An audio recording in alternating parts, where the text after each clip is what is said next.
การรอให้คนเข้าวัดแล้วจึงแสดงธรรมเหมือนแต่ก่อนนั้นอาจจะสายเกินไป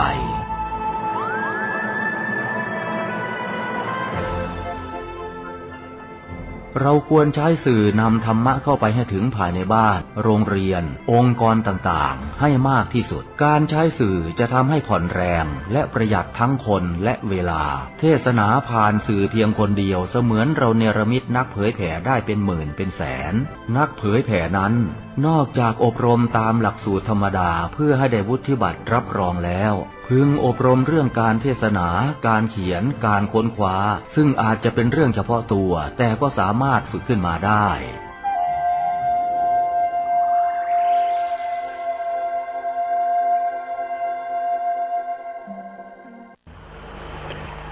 กลับมาเถิดศีลธรรมกลับมาเถิดกำลังเกิดภัยร้ายอันใหญ่หลวงแก่สัตว์โลกทั่วถิ่นจักรวาลปวงน่าเป็นห่วงความวินาศชะกาจเกินกลับมาเถิดศีลธรรมกลับมาเถิดในโลกเกิดกลียุคอย่างฉุกเฉินหลงวัตถุบ้าคลั่งเกินบังเอิญมัวเพลิดเพลินสิ่งกาลีมีกำลังกลับมาเถิดศีลธรรมกลับมาเถิดความเลวร้ายลามเตลิดจวนหมดหวังรีบกลับมาทันเวลาพาพลังมายับยั้งโลกไว้ให้ทันการ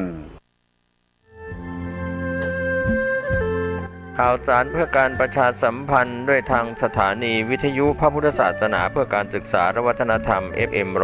104.50 เมกะเฮิรตซ์ของวัดหวายหินตำบลสุเทพอำเภอเมืองจังหวัดเชียงใหม่ร่วมกับวัดโลกโมลีนำธรรมะสัญจรสู่มวลชนในรายการศึกษาพระพุทธศาสนาตามพระไตรปิฎกดำเนินรายการโดยพันเอกธนเดชะและคณะทุกวันอาทิตย์เวลา 15 นาฬิกาถึง 17 นาฬิกา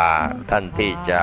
รับฟังผ่านอินเทอร์เน็ต www.faihin.org www.lightbox.me/faihin ขอเชิญท่านร่วมรับฟังโครงการธรรมสัญจรสู่มวลชนณวัดโลกโมลีถนนมณีนพรัตน์ตำบลศรีภูมิอำเภอเมืองจังหวัดเชียงใหม่ทุกบ่ายวันอาทิตย์โดยพร้อมเพรียงกันโปรด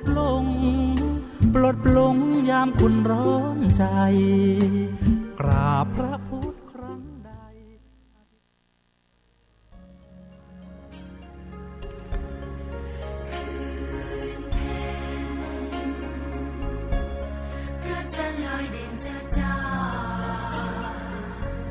มหากุศลครั้งยิ่งใหญ่กำลังจะเกิดขึ้นแห่มเตื้อกับงานวันมาฆบูชาวันที่22 กุมภาพันธ์ พุทธศักราช 2559 พิธีเททองหล่อองค์พระหลวงพ่อใหญ่ชัยมงคลหน้าตักกว้าง29 นิ้วและพิธีเททองหล่อองค์พระโมคคัลลานะพระอัครสาวกเบื้องซ้ายฟังธรรมตลอดคืนปีที่3ถวายเป็นพุทธบูชากำหนดการมีดังนี้วันที่22 กุมภาพันธ์ พุทธศักราช 2559 เวลา 7 โมงเช้าทำบุญใส่บาตรเวลา 9 โมงเช้าเสวนาธรรมเรื่องความฮักแบบฉบับเจ้าพุทธคณะศรัทธาที่สนใจร่วมเป็นเจ้าภาพหล่อพระเจ้าภาพกันเทศเจ้าภาพโฮงตาลและเจ้าภาพร่วมในการดำเนินงานต่างๆของวัดหนองกายสามารถร่วมบุญได้ที่วัดหนองกายตำบลสันปะยางอำเภอแม่แตงจังหวัดเชียงใหม่โทร 053-374-311 หรือเว็บไซต์ www.wadnongkai.com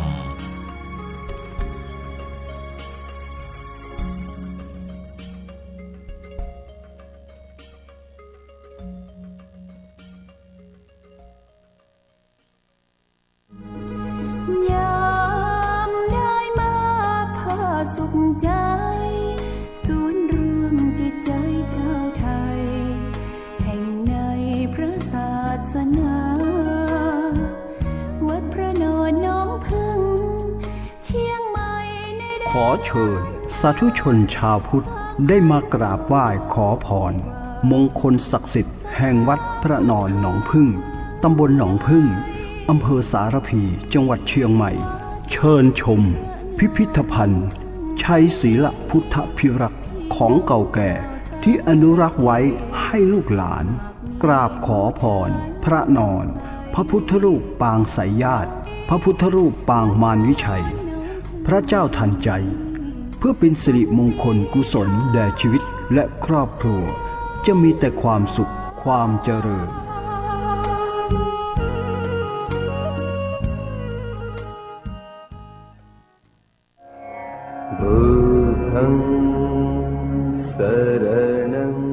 บางคนไม่เชื่อเรื่องนรกสวรรค์บางคนเชื่อเพียงว่าคนเราเกิดมาแล้วก็ตายลงแค่นั้นส่วนบางคนคิดว่าคนเราเท่ากันหมดทุกอย่างค้นหาคำตอบสำหรับคุณได้ในโครงการกวดวิชาพุทธวิปัสสนากรรมฐานโดยพระอาจารย์ภาสกรภูริวัฒโนตลอดปีมีให้คุณเลือกเพียงเดือนละครั้งไม่ต้องเสียค่าใช้จ่ายใดๆทั้งสิ้นสำรองที่นั่ง053 943 684 086 256 8910แล้วคุณจะรู้ว่าคำตอบคืออะไร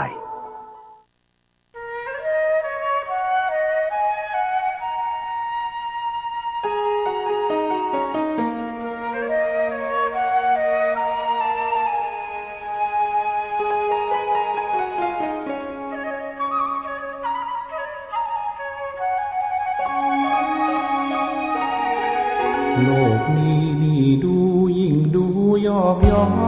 นเปรียบเหมือนละครถึงบทเมื่อตอนร้าวใจบทบาทลีลาแตกต่างกันไปถึงสูงเพียงใดต่างจบลงไปเหมือนกัน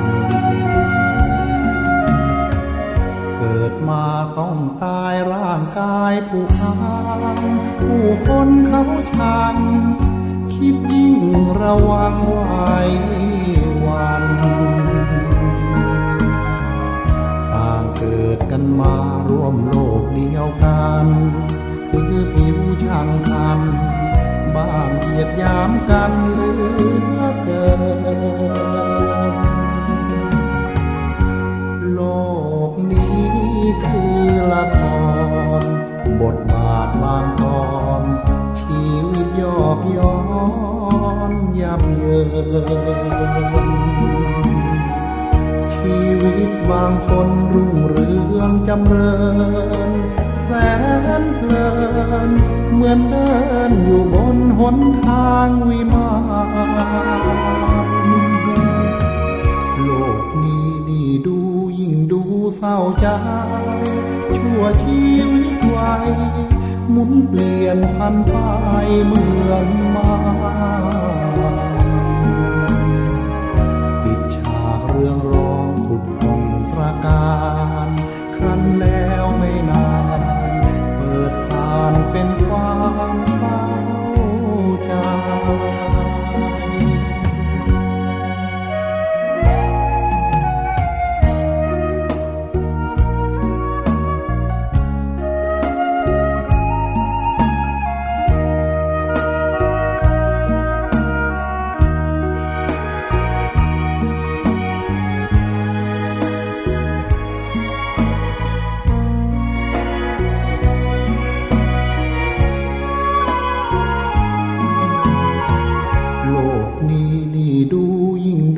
เศร้าใจชั่วชีวิตวัยหมุนเปลี่ยนพันไปเหมือนมาปิดฉากเรื่องร้องผุดพองตราการครั้นแล้วไม่นานเปิดผ่านเป็นความเศร้าใจ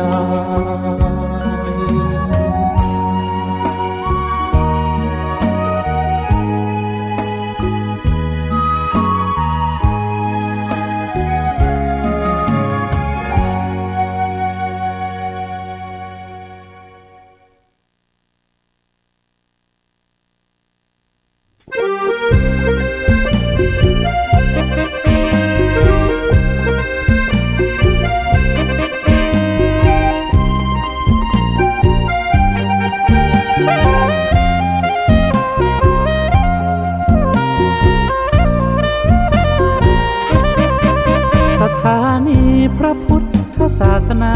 ฝากเสียงลอยมาบอกบรรดาญาติโยมที่มีใจใช้ทำฉโลมที่มีใจใช้เพลงฉโลมบอกบรรดาญาติโยมให้ฟังคลื่นนี้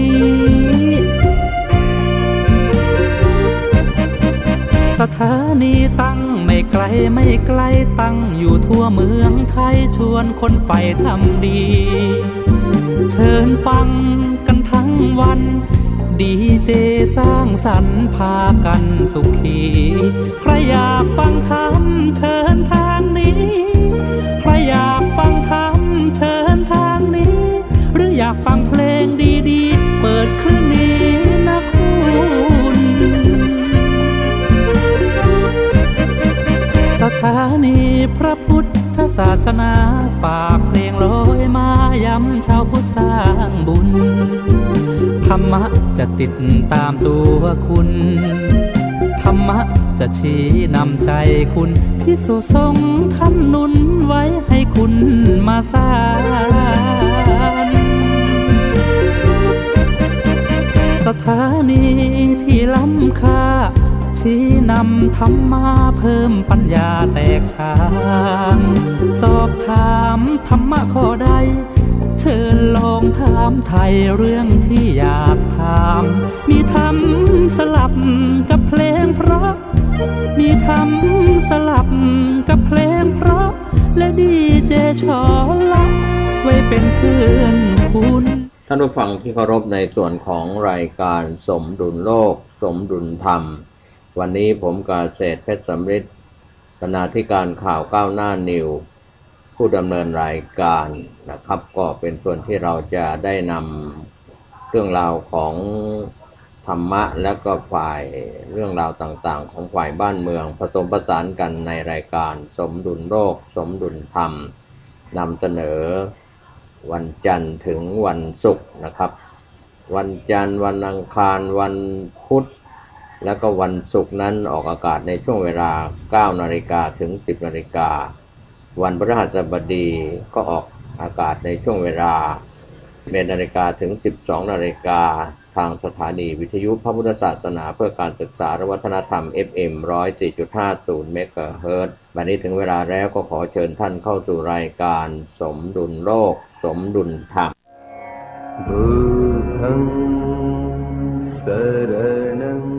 บางคนไม่เชื่อเรื่องนรกสวรรค์บางคนเชื่อเพียงว่าคนเราเกิดมาแล้วก็ตายลงแค่นั้นส่วนบางคนคิดว่าคนเราเท่ากันหมดทุกอย่างค้นหาคำตอบสำหรับคุณได้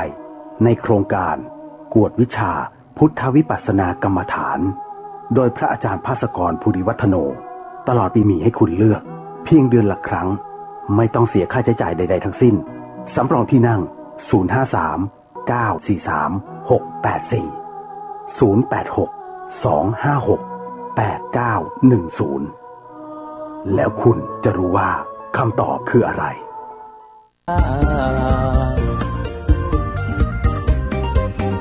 วันนี้มีแต่คนถือศีลที่นี่เป็นถิ่นของคนมีศรัทธานอกจากมีชาติเรายังมีศาสนารักษาศีลห้าคือหมู่บ้านของเราเรียกเอาความเมตตามาเสริมและริเริ่มสู้งานหนักเบารักเดียวใจเดียวซื่อสัตย์คำเราชีวิตไม่เมาเพราะมีสติปัญญาวันนี้มีแต่คนถือศีลที่นี่เป็นถิ่นของคนมีศรัทธานอกจากมีชาติเรายังมีศาสนารักษาศีลห้าคือหมู่บ้านของเรารักในหลวงห่วงลูกหลานร่วมกันต้านสิ่งไม่ดีไม่เอาหมู่บ้านศีลห้าของเราอย่าให้อายเขาต้องช่วยกันรักษาหมู่บ้านนี้มีแต่คนถือศีลที่นี่เป็นถิ่น ของคนมีศรัทธานอกจากมีชาติเรายังมีศาสนารักษาศีลห้าคือหมู่บ้านของเรา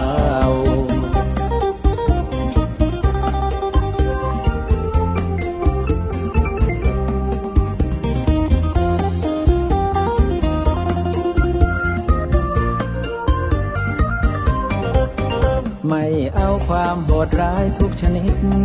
ไม่มีจิตคิดขโมยของเขา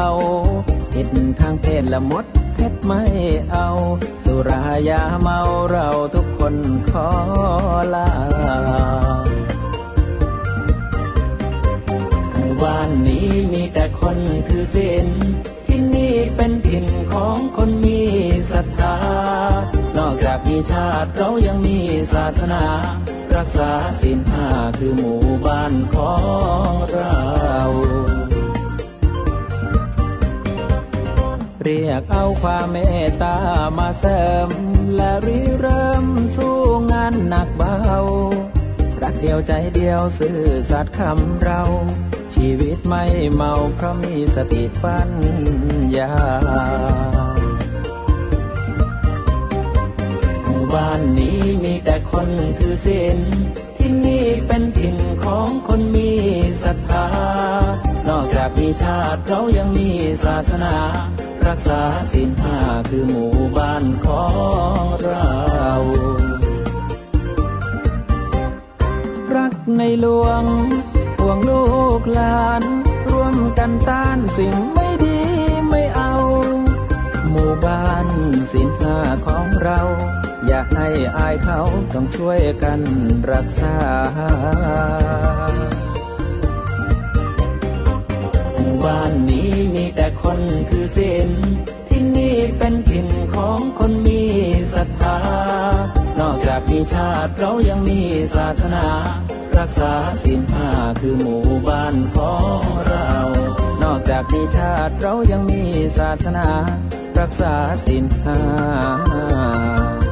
คือหมู่บ้านของเรา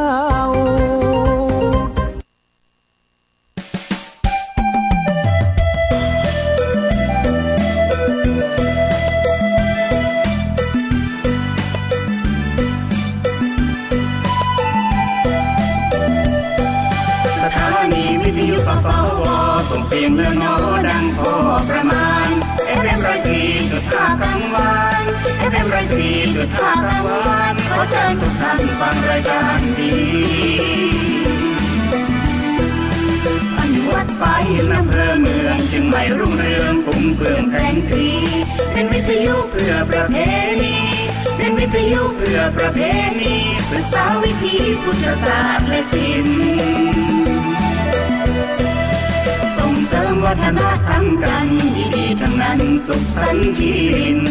จากพระไตรปิฎกแท้ทั้งสิ้นจากพระไตรปิฎกแท้ทั้งสิ้นทั่วทั้งแผ่นดินได้ยินเสียงพระธรรมออกอากาศไกลๆทั่วโลกดับทุกข์ดับโศกให้โชคเลิศล้ำอันอินเทอร์เน็ตเว็บไซต์ประจำอันอินเทอร์เน็ตเว็บไซต์ประจำไปกระต้องนำสู่มวลประชาสถานีของเราชาวพุทธแสนบริสุทธิ์พุทธพรหมวาจาไม่พูดเรื่องการเมืองนานาไม่พูดเรื่องการเมืองนานาพุทธศาสนามัชฌิมาธรรม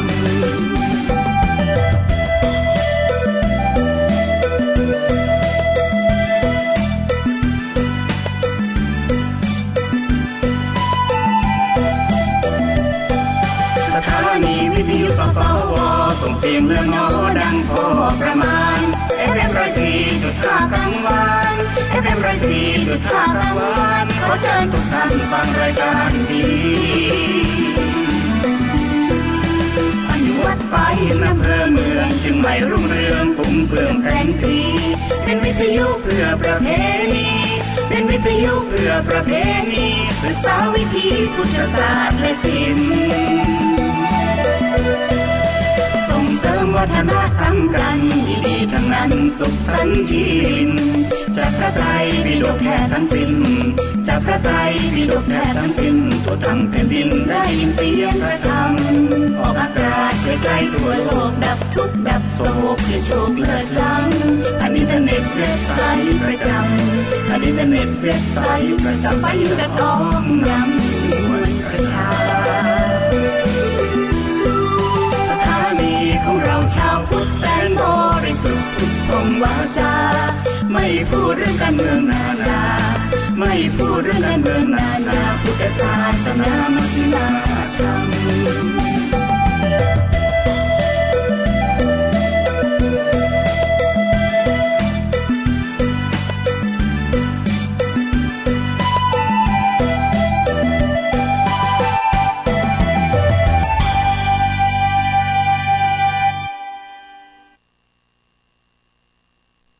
ท่านผู้ฟังที่เคารพในส่วนของรายการสมดุลโลกสมดุลธรรมวันนี้ผมกาเศรษฐ์เพชรสำริดบรรณาธิการข่าวก้าวหน้านิวผู้ดำเนินรายการนะครับก็เป็นส่วนที่เราจะได้นำเรื่องราวของธรรมะและก็ฝ่ายเรื่องราวต่างๆของฝ่ายบ้านเมืองผสมผสานกันในรายการสมดุลโลกสมดุลธรรม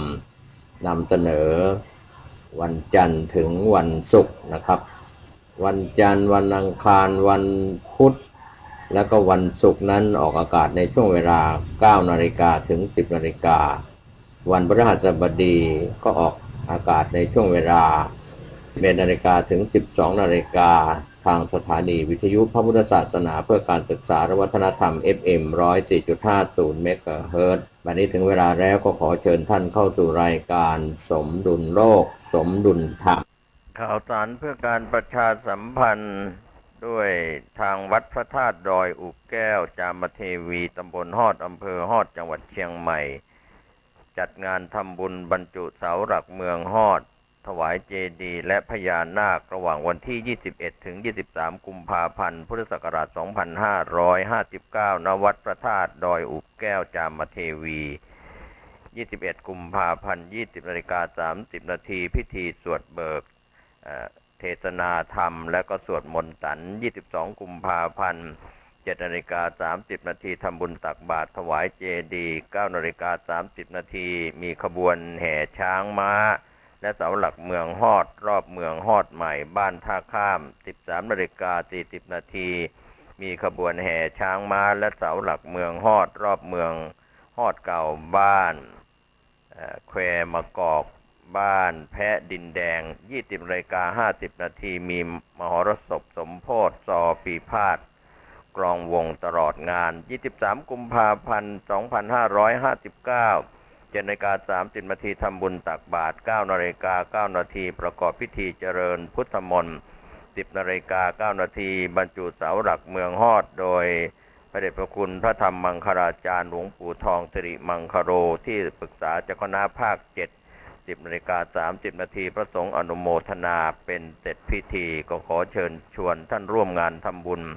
บรรจุเสาหลักเมืองฮอดถวายเจดีย์และพญานาคระหว่างวันที่ 21 ถึง 23 กุมภาพันธ์ พุทธศักราช 2559 ณ วัดพระธาตุดอยอุบแก้วจามเทวีตำบลฮอดอำเภอฮอดจังหวัดเชียงใหม่โดยพร้อมเพรียงกันข่าวสารเพื่อการประชาสัมพันธ์ด้วยทางสถานีวิทยุพระพุทธศาสนาเพื่อการศึกษาและวัฒนธรรม FM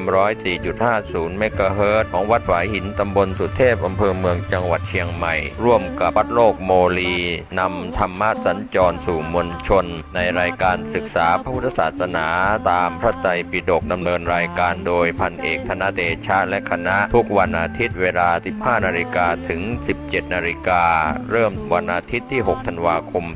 2558 นี้เป็นต้นไปท่านที่จะรับฟังผ่านอินเทอร์เน็ต www.faihin.org www.lightbox.me/faihin ขอเชิญท่านร่วมรับฟังโครงการธรรมสัญจรสู่มวลชนณวัดโลกโมลีถนนมณีนพรัตน์ตำบลศรีภูมิอำเภอเมืองจังหวัดเชียงใหม่ทุกบ่ายวันอาทิตย์โดยพร้อมเพรียงกันปลดปลงยามคุณร้อนใจกราบพระพุทธครั้งใด สวัสดีครับท่านผู้ฟังที่เคารพการบรรยายสารธรรมเกี่ยวกับนิติธรรมวันนี้ผมเกษตรเพชรสำริดวิทยากรก็ได้นำสารธรรมดีๆมาแบ่งปันให้กับท่านผู้ฟังทางคลื่นวิทยุกระจายเสียงแห่งนี้ก็ถือว่าเป็นการนำสาระสืบสารในแง่คิดต่างๆหลากหลายที่เราควรจะได้รับรู้รับทราบศาสตร์ต่างๆในโลกนี้ครับท่านผู้ฟังมีทั้งวิชาการทางธรรมวิชาการทางโลกเรียกว่าโลกียธรรมโลกุตรธรรมก็ผสมผสานกันไปก็เป็นธรรมชาติของการเกิดเป็นมนุษย์แต่การเกิดเป็นมนุษย์เราจะศึกษาเรื่องของมนุษยศาสตร์ศาสตร์ของความเป็นมนุษย์นั้นทั้งคนไทยและชาวต่างชาติก็ตามอาจจะลึกซึ้งมากน้อยไม่เท่ากันในส่วนของธรรมะที่จะได้สอนเป็นเชิงนิติธรรมก็ได้พูดถึงเรื่องราวที่น่าสนใจก็ได้นำเสนอกันไปท่านผู้คงแก่เรียนหรือท่านผู้ฟังผู้ที่มีภูมิปัญญาอันละเอียดสุขุมลุ่มลึกไปตามลำดับก็ย่อมจะเข้าใจในคราวครั้งที่ผ่านมาครับก็ได้นำเสนอเรื่องของข้อคิดไว้ว่า7 วันเว้นดีดซ้อมดนตรีครับก็จะเลือนลางหายไปนักแม่นธนูเว้นฝึกซ้อม7 วันก็ฝีมือตกภรรยาแสนดีจากไปเป็นแรมเดือนก็เป็นอื่นให้ปันใจให้ชายอื่นนอกจากนั้นนักศึกษาเว้นจากการเรียนครึ่งเดือนก็ลืมวิชาก็เป็นข้อคิดเตือนใจเรื่องนี้ก็เป็นส่วนที่จะพร่ำสอนพวกเราทั้งหลายว่าการทำการงานทุกอย่างต้องหมั่นฝึกฝนให้มีฝีมือมีความชำนาญเรียกว่ามีทั้งความรู้ความสามารถความชำนาญนั้นก็เป็นส่วนหนึ่งควรทำซ้ำให้เกิดความคล่องแคล่วฝีมือก็จะได้ไม่ตกหากละเว้นนานวันไปความสามารถก็ด้อยลงไปได้ในวันนี้น่าจะมีแง่คิดมาฝากกับท่านผู้ฟังควายชอบโคลนตมหงส์ชอบสระบัวหญิงชอบชายภิกษุชอบธรรมะความชอบดังกล่าวนี้ถ้าท่านผู้ฟังลองคิดพิจารณาครับก็จะเห็นว่าความชอบไม่ชอบก็เป็นความรู้สึกเฉพาะตัวตนแต่ละคนแต่ละท่านไม่เหมือนกันสัตว์โลกแต่ละจำพวกนั้นมีความชอบความพอใจความรักความปรารถนาความใฝ่หาที่แตกต่างกันไปวัวควายนี่เป็นสัตว์ขี้ร้อนและก็มีขนน้อยโดยเฉพาะกระบือหรือเราเรียกกันว่าควายจึงเป็นสัตว์ที่ชอบคลุกกับโคลนตมเพื่อบรรเทาความร้อนเพื่อให้โคลนพอกผิวกายไว้ป้องกันเหลือบยุงและก็แมลงสัตว์กัดต่อยชนิดต่างๆเราจึงเห็นว่าควายชอบนอนแช่อยู่ในโคลนตมตลอดเวลาในส่วนของหงส์นั้นเป็นสัตว์ชั้นสูงสง่างามดูดสาวสวยที่สูงสักจึงชอบลงเล่นในสระที่มีน้ำใสสะอาดแล้วก็มีดอกบัวนานาพันธุ์กำลังเบ่งบานสะพรั่งอันนี้ก็เป็นความสนใจของหงส์เป็นสัตว์สูงสง่างามหญิงถูกธรรมชาติสร้างมาให้คู่กับชายหญิงจึงชอบชายไม่ชอบหญิงด้วยกันเองชายก็เช่นเดียวกันย่อมชอบผู้หญิงหรือเราเรียกว่าสตรีดังนั้นไม่ชอบชายด้วยกันระหว่างชายกับชายอาจจะปัจจุบันอาจจะสวนทางกันหญิงชอบหญิงชายชอบชายอาจจะไม่เป็นไปตามธรรมชาติเพราะฉะนั้นหญิงถูกธรรมชาติสร้างมาให้คู่กับผู้ชายผู้ชายก็สร้างมาธรรมชาติต้องการให้คู่กับผู้หญิงแต่ถ้าธรรมชาติผิดเพี้ยนไปหญิงคู่กับหญิงชายคู่กับชายหรือมีเพศที่แตกต่างกันไปก็ถือว่าผิดธรรมชาติส่วนพระภิกษุหรือสามเณรก็ชอบธรรมะไม่ชอบสิ่งที่ไม่ใช่ธรรมะธ ธรรมะย่อมให้ซึ่งประโยชน์สุขนาประการส่วนอธรรมสิ่งที่ไม่ใช่ธรรมะนั้นย่อมให้ทุกข์ให้โทษให้ภัยกับตนเองและก็บุคคลอื่นดังนั้นเราก็ต้องพิจารณาเรื่องของความชอบ4อย่าง4ประการควายเป็นสัตว์ขี้ร้อนมีขนน้อยชอบคลุกโคลนตมบรรเทาความร้อนหงส์เป็นสัตว์ชั้นสูงสง่างามชอบลงเล่นน้ำในสระน้ำที่ใสสะอาดมีดอกบัวนานาพันธุ์เบ่งบานสะพรั่งหญิงชอบชายชายชอบหญิงอันนี้เป็นไปโดยธรรมชาติที่ผิดธรรมชาตินั้นก็อาจจะตรงกันข้ามภิกษุชอบธรรมะในเรื่องของคำแนะนำสั่งสอนขององค์สมเด็จพระสัมมาสัมพุทธเจ้าไม่ชอบสิ่งที่ไม่ใช่ธรรมะที่เป็นของคนพาลทั้งหลายดังนั้นในการที่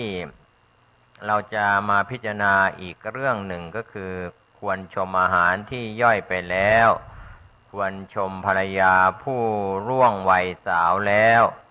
ควรยกย่องทหารซึ่งรบชนะกลับมาแล้วควรให้ความสำคัญกับข้าวเปลือกที่ขนเข้ายุ้งฉางแล้วทั้ง4อย่างเหล่านี้ท่านผู้ฟังก็จะต้องให้ความสำคัญว่าทุกสิ่งทุกอย่างในโลกนี้ย่อมมีคุณค่าควรแก่การสรรเสริญบางอย่างนั้นก็มีคุณค่าเพื่อการบำบัดขัดเกลาบรรเทาปราบปรามฝึกปรือหรือข่มไว้ไม่ให้เฟื่องฟูบางอย่างนั้นก็มีคุณค่าเพื่อการส่งเสริมบำรุงเกื้อกูลอุปการะสนับสนุนเมื่อพิจารณาเห็นคุณค่าในสิ่งใดแล้วก็ควรจะยกย่องควรชื่นชมควรสรรเสริญแม้สิ่งนั้นจะผ่านล่วงการเวลามาแล้วก็ตามอาหารที่กินเข้าไปและย่อยสลายแล้วควรชมว่ามีประโยชน์ต่อร่างกายทั้งหญิงทั้งชายทั้งเด็กทั้งผู้ใหญ่ทุกเพศทุกวัยภรรยาที่ผ่านวัยสาวแล้วก็ควรชมว่ายังสาวยังงามเพื่อให้กำลังใจภรรยาของตนเองนักรบที่ผ่านศึกสงครามนำชัยชนะมาสู่ประเทศของตนบ้านเมืองของตนก็ควรจะยกย่องให้เกียรติปรากฏเช่นในส่วนของข้าวเปลือกแม้จะกินไม่ได้ก็ควรให้ความสำคัญเพราะว่าสามารถเก็บไว้ทำพันธุ์ข้าวสำหรับเพาะปลูกเพื่อให้ได้ข้าวเพิ่มอีกเป็นจำนวนมากทั้ง4อย่างดังกล่าวครับไม่ว่าอาหารที่รับประทานเข้าไปแล้วย่อยสลายไปแล้วก็มีประโยชน์ต่อร่างกายควรชื่นชมภรรยาแม้ว่าจะผ่านวัยสาวมาแล้วก็ตามแต่สามีก็ต้องชื่นชมว่ายังสาวยังสวยเป็นการให้กำลังใจนักรบที่ผ่านศึกสงครามนำชัยชนะมาแล้วเป็นผู้กล้าเป็นวีรชนก็จะต้องยกย่องชมเชยข้าวเปลือกก็เช่นเดียวกันแม้ว่ากินไม่ได้แต่ก็เป็นพันธุ์ที่จะขยายพันธุ์ข้าวให้ได้ต่อไปเพิ่มมากขึ้นข้าวเมื่อหว่านลงไปในเลือกสวนไร่นาก็จะต้องเป็นข้าวเปลือกที่เป็นกล้าพันธุ์ครับขยายพันธุ์มีข้าวเจริญงอกงามเต็มทุ่งนาหลายสิบไร่หลายนับเป็นหลายร้อยหลายพันไร่ก็ได้ถ้าข้าวเปลือกนั้นขยายพันธุ์ออกไปในส่วนของสิ่งที่เราจะได้คิดพิจารณากันโดยธรรมชาติครับท่านผู้ฟังแม้ว่าผู้หญิงที่ผ่านการมีสามีมาแล้ว 2-3 คนภิกษุอยู่มาแล้ว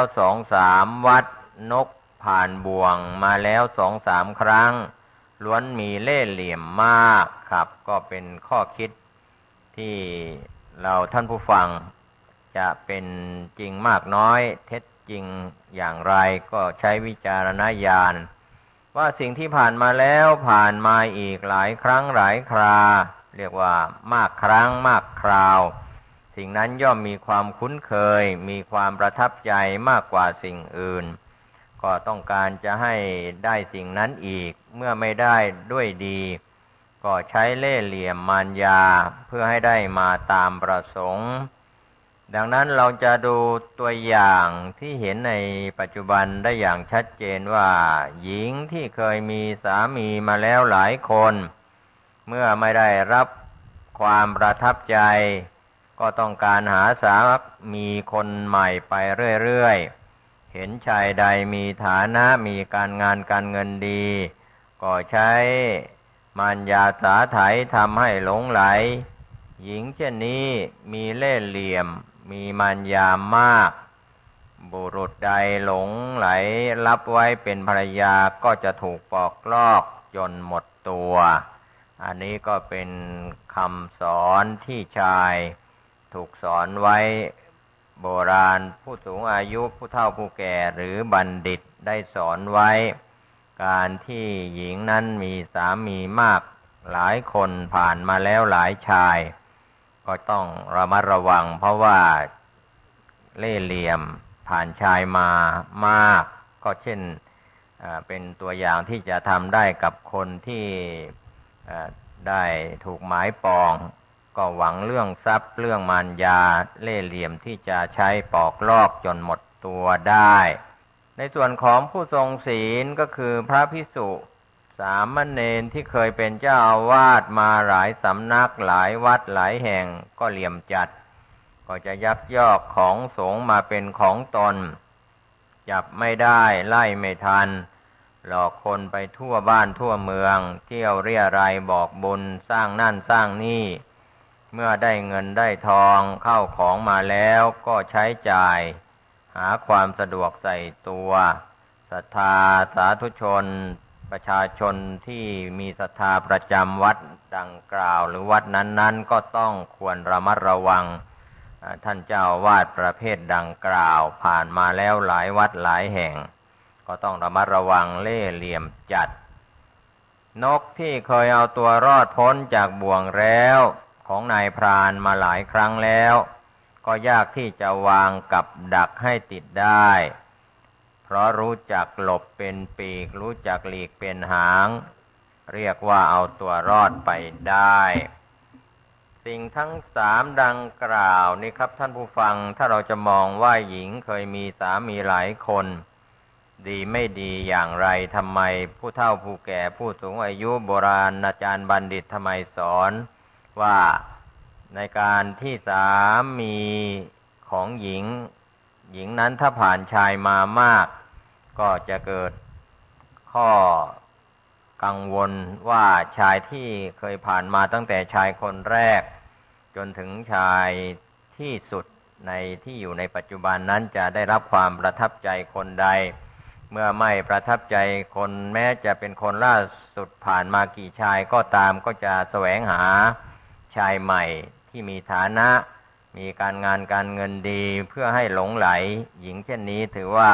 มีมารยามีเล่ห์เหลี่ยมครับก็ถือว่าเป็นสิ่งที่ต้องระมัดระวังกันแม้ว่าในยุคปัจจุบันนั้นชายบางคนอาจจะไม่ถือว่าหญิงนั้นจะผ่านชายมากี่คนอย่างไรก็ตามแต่โบราณอาจารย์บัณฑิตสอนไว้ก็ควรจะรับไว้พิจารณาถ้าหญิงนั้นผ่านชายมามากก็มีอันตรายเหมือนกันภิกษุที่ผ่านการเป็นสมภารเจ้าวัดเจ้าวาดมาหลายแห่งหลายวัดก็ต้องระมัดระวังเพราะว่ามีเรื่องราวต่างๆที่ผ่าน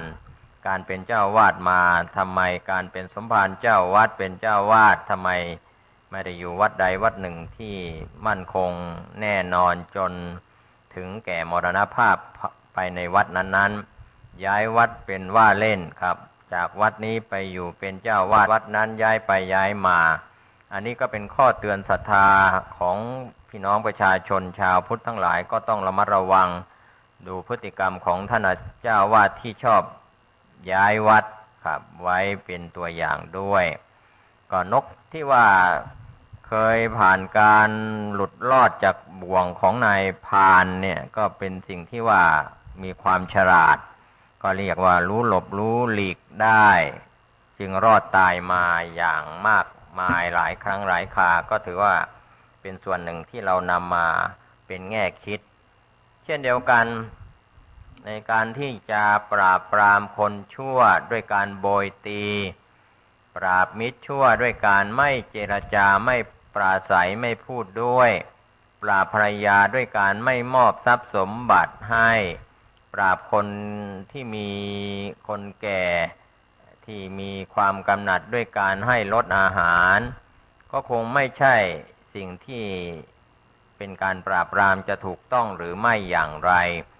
ถ้าเราจะมองดูว่าคนชั่วนี่ครับท่านผู้ฟังทำความชั่วมาเพียงเล็กน้อยก็ให้ปราบด้วยการปรับสินไหมหากมีการทำความผิดซ้ำแล้วซ้ำอีกซ้ำซากซ้ำอีกครับก็ให้ปราบด้วยการเฆี่ยนตีให้เข็ดหลาบการทำความชั่วปานกลางก็ให้ปราบด้วยการกักขังหากทำความชั่วหนักแล้วก็รุนแรงก็ให้ปราบด้วยการประหารชีวิตอันนี้ก็เป็นขั้นตอนการปราบปรามคนชั่วจากเล็กน้อยปานกลางแล้วก็รุนแรงหรือเราเรียกว่ามีการทำความชั่วที่หนักหนาสากันเช่นเดียวกันมิจฉาชั่วก็ให้ปราบด้วยการไม่พูดด้วยไม่ตำหนิไม่ยกย่องอันนี้ก็เป็นวิธีการที่โบราณอาจารย์บัณฑิตสอนไว้ถ้าเรารู้ว่าใครเป็นมิตรเทียมมิตรชั่วทั้งหลายก็ไม่จำเป็นต้องพูดคุยด้วยไม่ต้องตำหนิไม่ต้องชมเชยไม่ต้องยกย่องก็เป็นวิธีปราบมิตรชั่วทั้งหลายภรรยาที่นอกใจชายไปแล้วก็ให้ปราบด้วยการไม่มอบทรัพย์สมบัติให้เพราะมอบให้ไปแล้วก็คงจะนำทรัพย์สมบัตินั้นไปแบ่งปันให้กับชายอื่นที่นอกใจไปแล้วเรียกว่าให้กับชายชู้หรือชายที่นอกใจ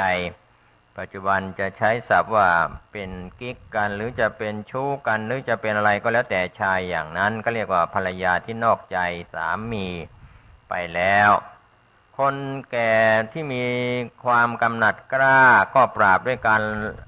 ลดอาหารให้น้อยลงหรือการให้อาหารที่ไม่ทำให้เกิดราคะกิเลสเฟื่องฟูอันนี้ก็เป็นวิธีการสอนคนที่มีความกำหนัดราคะมากๆครับก็จะต้องลดอาหารเพราะบริโภคอาหารไปเสริมเรื่องของความกำหนัดราคะก็ลดอาหารให้ลดลงไปก็เป็นส่วนหนึ่งที่โบราณอาจารย์บัณฑิตสอนไว้คนชั่วทำชั่วจะขนาดเล็กขนาดปานกลางขนาดหนักก็ตามก็มีการปราบตามขั้นตอนโทษที่เบาแล้วก็หนักไปตามขั้นตอนมิจฉาชั่วนั้นปราบด้วยการไม่คุยไม่ตำหนิไม่ยกย่องภรรยานอกใจก็ไม่ต้องมอบทรัพย์สมบัติให้อันนี้ก็เป็นตัวอย่างนอกจากนั้นคนที่มีความกำหนัดกล้าก็ต้องลดเรื่องของการบริโภคอาหาร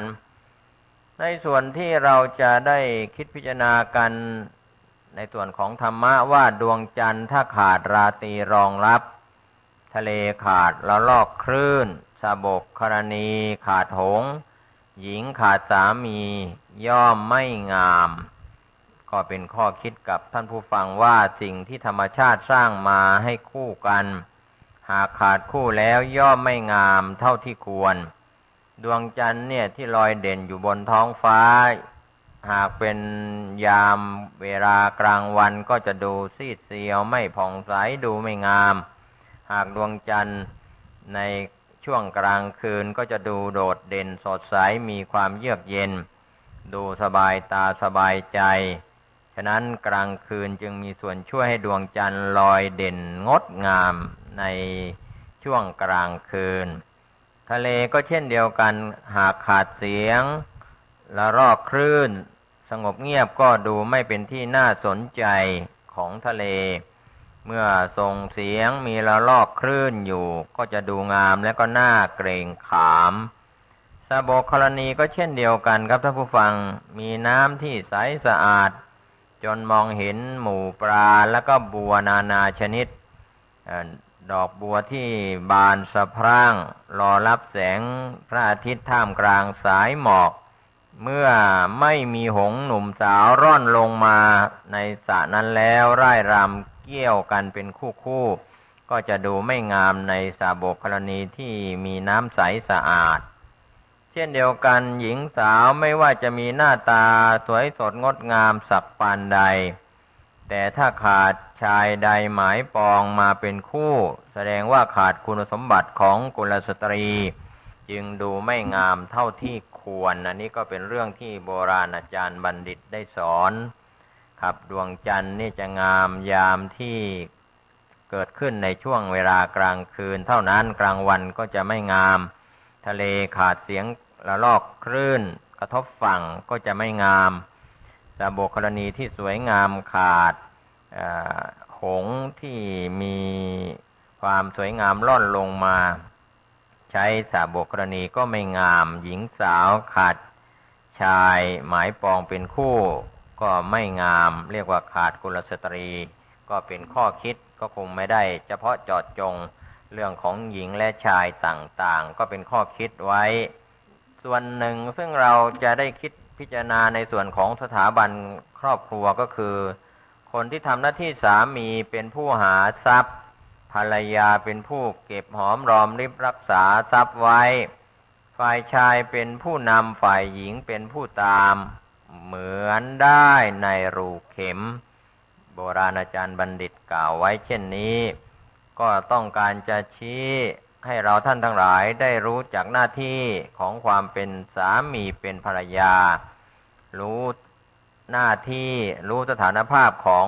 การเป็นสามีและภรรยาแล้วก็เปรียบด้วยเข็มกับด้ายเมื่อเข็มมีเส้นด้ายร้อยไว้ที่รูไม่ว่าจะแทงสอดเย็บไปที่ใดย่อมร้อยรัดสิ่งต่างๆให้ยึดติดแน่นไว้หากเข็มไม่มีเส้นด้ายร้อยไว้ก็ไม่เกิดประโยชน์อะไรจะใช้ประโยชน์ได้บ้างก็เพียง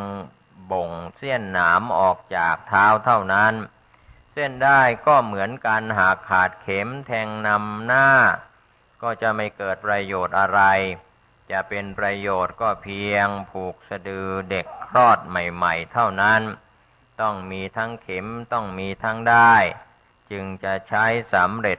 ตามวัตถุประสงค์อย่างครบถ้วนสามีกับภรรยาก็เช่นเดียวกันต่างฝ่ายต่างต้องทำหน้าที่ที่สำคัญเช่นกันสามีทำหน้าที่แสวงหาทรัพย์สินเพื่อเลี้ยงดูครอบครัวให้มีความสุขเมื่อได้ทรัพย์สินมาก็มอบให้ภรรยาเป็นผู้บริหารในการใช้จ่ายภรรยาก็ควรแบ่งทรัพย์ใช้จ่ายแล้วก็เก็บออมไว้ใช้ในคราวจำเป็นสามีเป็นผู้นำครอบครัวภรรยาเป็นผู้ตามก็จะถูกต้องตามทำนองครองธรรมที่โบราณอาจารย์บัณฑิตได้พร่ำสอนได้สั่งสอนไว้ดังนั้นสถาบันครอบครัวความเป็นสามีความเป็นภรรยาของครอบครัวใดก็เป็นส่วนที่เราจะนึกถึงด้วยข้ออุปมาเปรียบเทียบเรื่องของเข็มและด้ายต้องอยู่คู่กันแม้จะอยู่ปราศจากไม่มีเข็มไม่มีด้ายด้ายไม่มีเข็มก็ได้ประโยชน์บ้างแต่ไม่ครบถ้วนสมบูรณ์บริบูรณ์ดังนั้นก็เป็นสิ่งที่จะเตือนจิตเตือนใจกับคนที่เป็นสถาบันครอบครัวว่าพ่อบ้านหรือว่าสามีแสวงหาทรัพย์มาได้ก็ควรจะมอบให้กับภรรยาที่จะต้องเก็บรักษาทรัพย์ใช้จ่ายทรัพย์ให้เป็นเพราะว่าภรรยาที่สามีมอบทรัพย์ให้แล้วใช้จ่ายสุรุ่ยสุร่ายไม่ประหยัดไม่มัธยัสถ์ก็จะเป็นปัญหา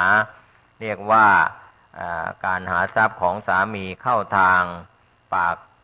ถุงแล้วก็ก้นถุงนั้นรั่วก็คือภรรยาไม่สามารถจะเก็บทรัพย์ที่สามีหามาได้ไว้ใช้จ่ายในครอบครัวในครัวเรือนก้นรั่วก็หมายความว่าใช้จ่ายอย่างสุรุ่ยสุร่ายไม่ประหยัดไม่มัธยัสถ์มีน้อยใช้น้อยมีมากใช้ตามความจำเป็นอย่างไรก็ตามการเก็บหอมรอมริบของภรรยาที่ดีสามีจะหามาได้มากได้น้อยก็มีส่วนที่จะต้องเก็บหอมรอมริบเพื่อไว้ใช้จ่ายในคราวจำเป็น ก็เป็นสิ่งที่โบราณอาจารย์บัณฑิตได้สอนในเรื่องนี้ไว้เป็นแง่คิดต่างๆวันนี้ผมเกษตรเพชรสำริดวิทยากรได้นำเรื่องของนิติธรรมต่างๆมาฝากเป็นแง่คิดกับท่านผู้ฟัง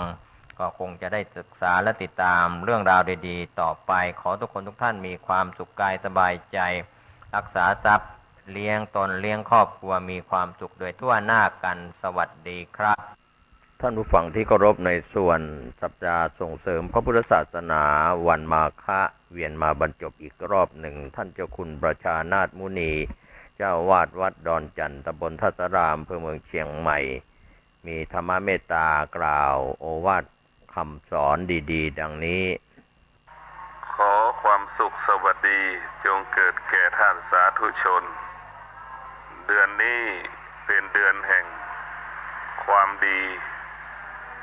เป็นเดือนแห่งที่พระพุทธเจ้าได้แสดงโอวาทปฏิโมกข์ถวายแก่พระอรหันต์ท่านทั้งหลายความดีทุกคนต้องการและปรารถนามนุษย์ก็ต้องการความดีเทวดาก็ต้องการความดีมนุษย์ที่ตายไปแล้วญาติพี่น้องก็ยังต้องการ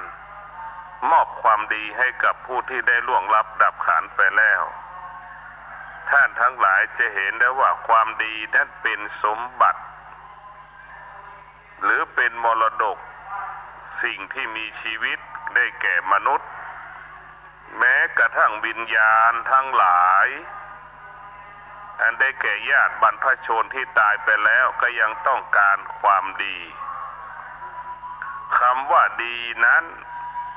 ต้องเกิดจากศีลคำว่าดีต้องเกิดจากศีลศีลเป็นบิดาเป็นมารดาของความดีเมื่อแม่พ่อมีศีลพ่อแม่เป็นคนดีเมื่อพ่อแม่รักษาศีล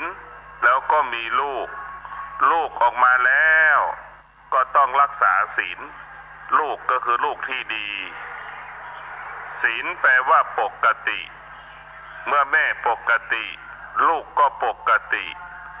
หลานก็จะปกติสืบเนื่องต่อกันไปคำว่าดีนั้นเกิดจากศีลท่านสาธุชนที่ฟังรายการนี้เกิดมาถ้าเรารักษาศีลห้าได้แสดงว่าเราเป็นคนดีถ้าเราไม่สามารถรักษาศีลได้เราก็ไม่สามารถเป็นคนดีได้พ่อแม่ที่ดีก็ต้องประกอบด้วยศีลห้าลูกที่ดีก็ต้องประกอบด้วยศีลห้านายกรัฐมนตรีอธิบดีปลัดกระทรวงผู้ว่านายอำเภอกำนันผู้ใหญ่บ้านก็ต้องประกอบด้วยศีลห้าเรียกว่าคนดีคือคนที่มีศีลห้าคนที่มีศีลห้าเวลาคิดพูดกระทำการใดๆเป็นไปเพื่อสาธารณชนเป็นไปเพื่อประโยชน์ของคนหมู่มากเพราะฉะนั้นท่านทั้งหลายบุคคลที่มีศีลคิดพูดกระทำการใดๆเป็นไปเพื่อคนหมู่มากให้เกิดประโยชน์ต่อคนหมู่มากให้คนหมู่มากได้รับผลประโยชน์นั้นๆดังพระพุทธเจ้าเป็นตัวอย่างที่ได้แสดงธรรมให้แก่ภิกษุจำนวน 1,250 ลูกแสดงโอวาทปฏิโมกข์ดังพุทธเจ้าประกาศคำสอนให้คนทั้งโลกได้รู้เรื่องราวพระพุทธเจ้าเพราะฉะนั้นบุคคลที่มีศีลเวลาคิดพูดกระทำการใดๆมีคนเมตตามีคนเกื้อกูลมีคนสนับสนุนความคิดคำพูดการกระทำนั้นๆชนะสำเร็จสมปรารถนา ดังใจที่เราปรารถนาเพื่อให้มวลมนุษย์นั้นมีความสุขวันมาฆบูชาถ้าเรามีศีลเราก็จะเกิดความสุขถ้าเรามีศีลรักษาศีลปฏิบัติตามศีลห้าเอาศีลห้ามาควบคุมกายวาจาใจใจของเรากายของเราวาจาของเราก็สะอาดและบริสุทธิ์เราก็จะกลายเป็นคนใหม่ดั่งพระอรหันต์1,250 รูปนั้นพระอรหันต์เป็นคนใหม่ด้วยศีลที่สะอาดและบริสุทธิ์ที่พุทธเจ้าได้ทรงบวชให้แก่เหล่าพระอรหันต์เหล่านั้นท่านทั้งหลายวันมาฆบูชาสิ่งแรกที่ท่านจะต้องปฏิบัติก็คือศีลห้าสิ่งที่สองเมื่อท่านมีศีลห้าท่านจำเป็นต้องนั่งสมาธิเจริญจิตภาวนาด้วยพระวิปัสสนากรรมฐานเรานั่งสมาธิเจริญจิตภาวนาด้วยพระวิปัสสนากรรมฐานเป็นการพิจารณาชีวิตของเราว่าชีวิตของเรานี้อยู่ภายใต้การเปลี่ยนแปลงอยู่ภายใต้การเปลี่ยนแปลงได้แก่อารมณ์ที่พึงปรารถนาและไม่พึงปรารถนาอยู่ภายใต้การเปลี่ยนแปลงชีวิตของเราทุกขณะลมหายใจการนั่งสมาธิเจริญจิตภาวนาด้วยพระวิปัสสนากรรมฐานเพื่อมาพิจารณาอารมณ์ที่เราพึงปรารถนาไม่พึงปรารถนาสิ่งที่พึงปรารถนาเกิดขึ้นแล้วจากไปเราก็ไม่พอใจสิ่งที่เราไม่พึงปรารถนาเกิดขึ้นเราก็ไม่พอใจทั้งสองอย่างมันอยู่ภายใต้การเปลี่ยนแปลงการเปลี่ยนแปลงเป็นความจริงของโลกการนั่งสมาธิเจริญจิตภาวนาเพื่อเราจะให้เข้าถึงความจริงของชีวิตเข้าถึงความจริงของโลกเข้าถึงความจริงของธรรมชาติได้แก่การเปลี่ยนแปลงเป็นความจริงของโลกอะไรเปลี่ยนแปลงกับอารมณ์ของเราด้วยแหละดีใจเสียใจชอบใจไม่ชอบใจ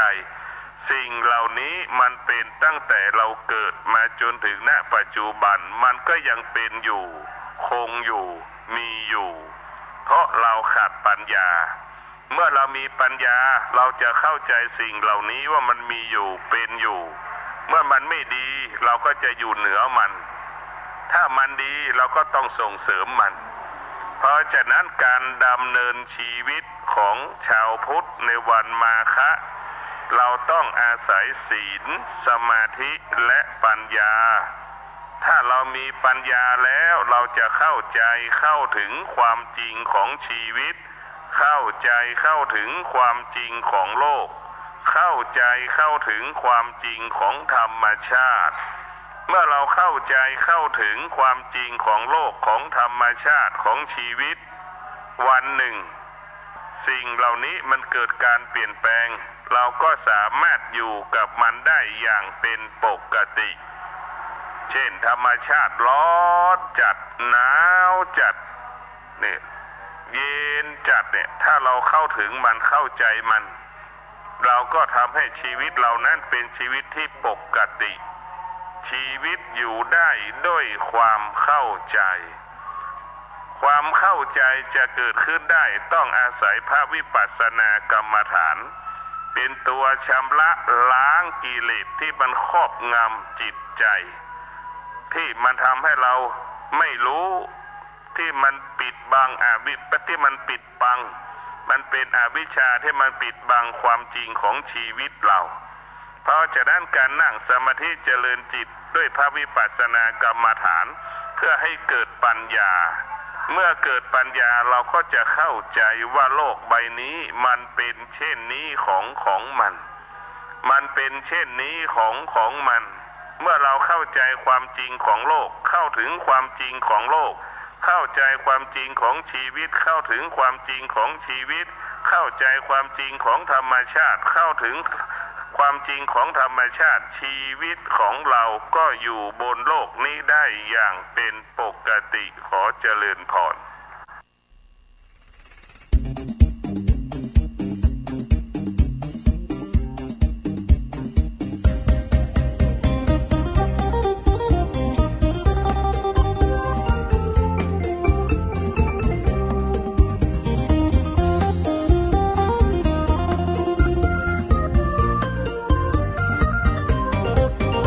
บ้านนี้มีแต่คนถือศีลที่นี่เป็นถิ่นของคนมีศรัทธานอกจากมีชาติเรายังมีศาสนารักษาศีลห้าคือหมู่บ้านของเราไม่เอาความโหดร้ายทุกชนิดไม่มีจิตคิดขโมยของเขาผิดทางเพศและมดเท็จไม่เอาสุรายาเมาเราทุกคนขอลาหมู่บ้านนี้มีแต่คนถือศีลที่นี่เป็นถิ่นของคนมีศรัทธานอกจากมีชาติเรายังมีศาสนารักษาศีลห้าคือหมู่บ้านของเราเรียกเอาความเมตตามาเสริมและริเริ่มสู้งานหนักเบารักเดียวใจเดียวซื่อสัตย์คำเราชีวิตไม่เมาเพราะมีสติปัญญาหมู่บ้านนี้มีแต่คนถือศีลที่นี่เป็นถิ่นของคนมีศรัทธานอกจากมีชาติเรายังมีศาสนารักษาศีลห้าคือหมู่บ้านของเรารักในหลวงห่วงลูกหลานร่วมกันต้านสิ่งไม่ดีไม่เอาหมู่บ้านศีลห้าของเราอย่าให้อายเขาต้องช่วยกันรักษาหมู่บ้านนี้มีแต่คนถือศีลที่นี่เป็นถิ่นของคนมีศรัทธานอกจากมีชาติเรายังมีศาสนารักษาศีลห้าคือหมู่บ้านของเรา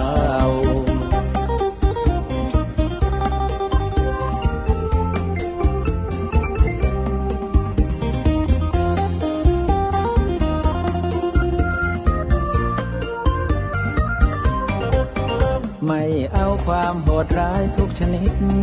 ไม่มีจิตคิดขโมยของเขาผิดทางเพศและมดเท็จไม่เอาสุรายาเมาเราทุกคนขอลาหมู่บ้านนี้มีแต่คนถือศีลที่นี่เป็นถิ่นของคนมีศรัทธานอกจากมีชาติเรายังมีศาสนารักษาศีลห้าคือหมู่บ้านของเรา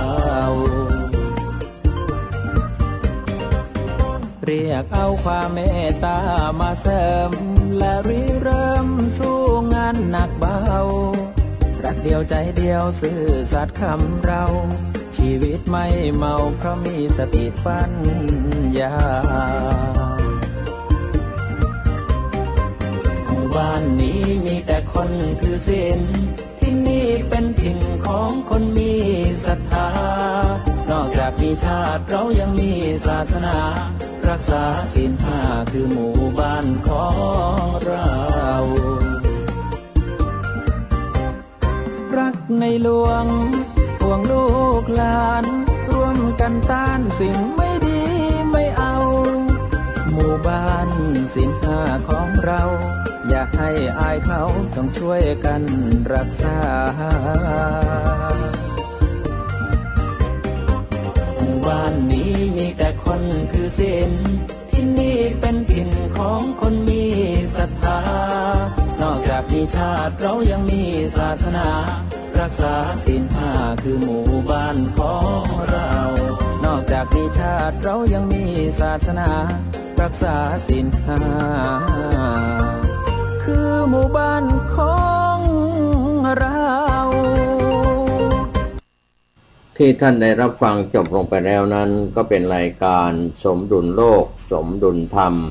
ผมเกษตรเพชรสมิทธิ์บรรณาธิการข่าวก้าวหน้านิววิทยากรได้นำหลักธรรมคำสอนในทางพระพุทธศาสนาแล้วก็เรื่องราวฝ่ายบ้านเมืองนำมาเสนอทางสถานีวิทยุพระพุทธศาสนาเพื่อการศึกษาและวัฒนธรรม FM 104.50 เมกะเฮิรตซ์ตั้งอยู่ที่วัดฝายหินในส่วนของท่านผู้ฟังได้ปฏิบัติภารกิจสุขกายสุขใจโดยทั่วหน้ากันสวัสดีครับมหากุศลครั้งยิ่งใหญ่กำลังจะเกิดขึ้นแห่มเตื้อกับงานวันมาฆบูชาวันที่22กุมภาพันธ์พุทธศักราช2559พิธีเททองหล่อองค์พระหลวงพ่อใหญ่ชัยมงคลหน้าตักกว้าง29 นิ้ว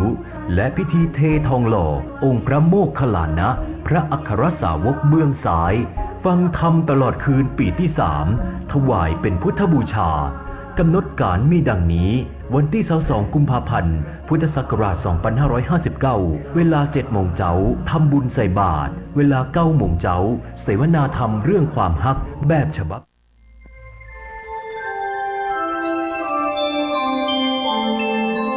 ขณะนี้ท่านกำลังฟังสถานีวิทยุกระจายเสียงคลื่นเพื่อการศึกษาพระพุทธศาสนาและวัฒนธรรมระบบ FM 104.5 เมกะเฮิรตซ์ออกอากาศณวัดฝายหินตำบลสุเทพอำเภอเมืองจังหวัดเชียงใหม่โทรศัพท์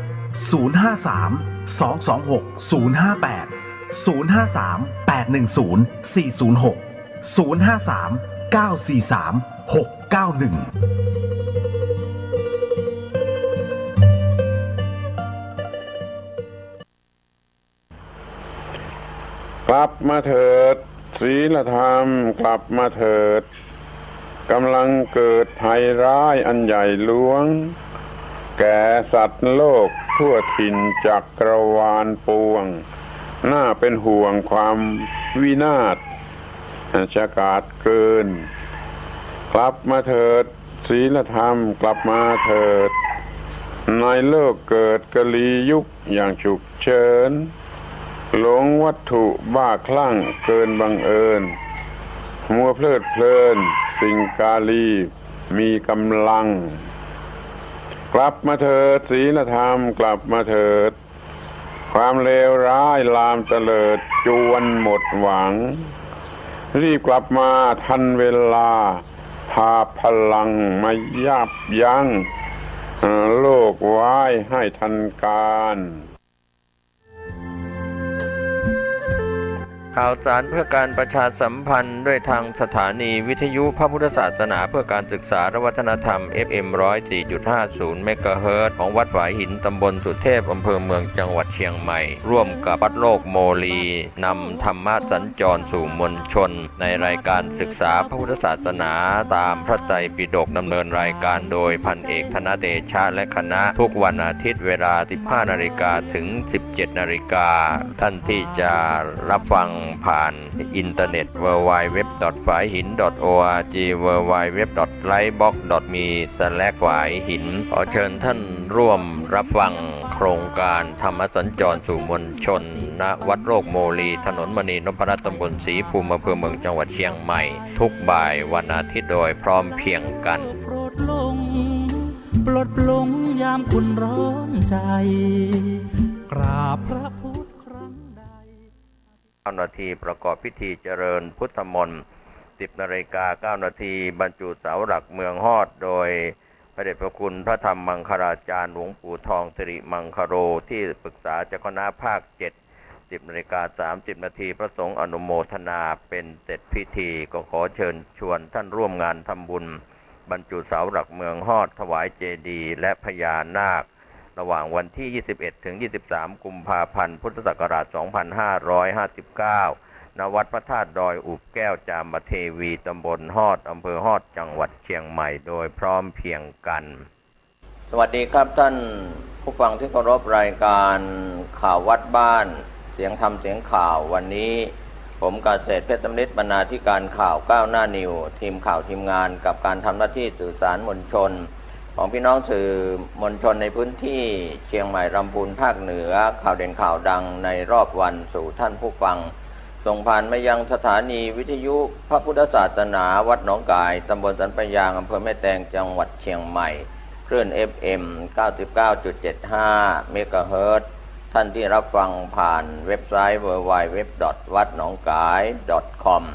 ส่งผ่านในเครือข่ายสถานีวิทยุพระพุทธศาสนาเพื่อการศึกษาและวัฒนธรรม FM 104.50 เมกะเฮิรตซ์ของวัดฝายหินตำบลสุเทพอำเภอเมืองจังหวัดเชียงใหม่ท่านสามารถรับฟังผ่าน www.faihin.org บัดนี้ถึงเวลาแล้วเชิญท่านเข้าสู่รายการข่าววัดบ้านเสียงธรรมเสียงข่าวได้ณโอกาสบัดนี้ท่านผู้ฟังที่เคารพในส่วนของการเข้าสู่รายการธรรมะในวันนี้พระอธิการบุญเพ็งปิยธรรมโมวัดใหม่ห้วยทรายตำบลสุเทพอำเภอเมืองเชียงใหม่ก็จะได้นำสารธรรมดีๆแบ่งปันเป็นการเพิ่มพูนปัญญาบารมีดังนี้พระสัมมาสัมพุทธเจ้าคือเมื่อตะวานี้ก็วันที่เมื่อตะวานี้วันที่ว่าเวลา9 โมงกว่าท่านมหาวิษณุจากวัดเจ็ดลีนก็มารับที่วัดมีท่านอาจารย์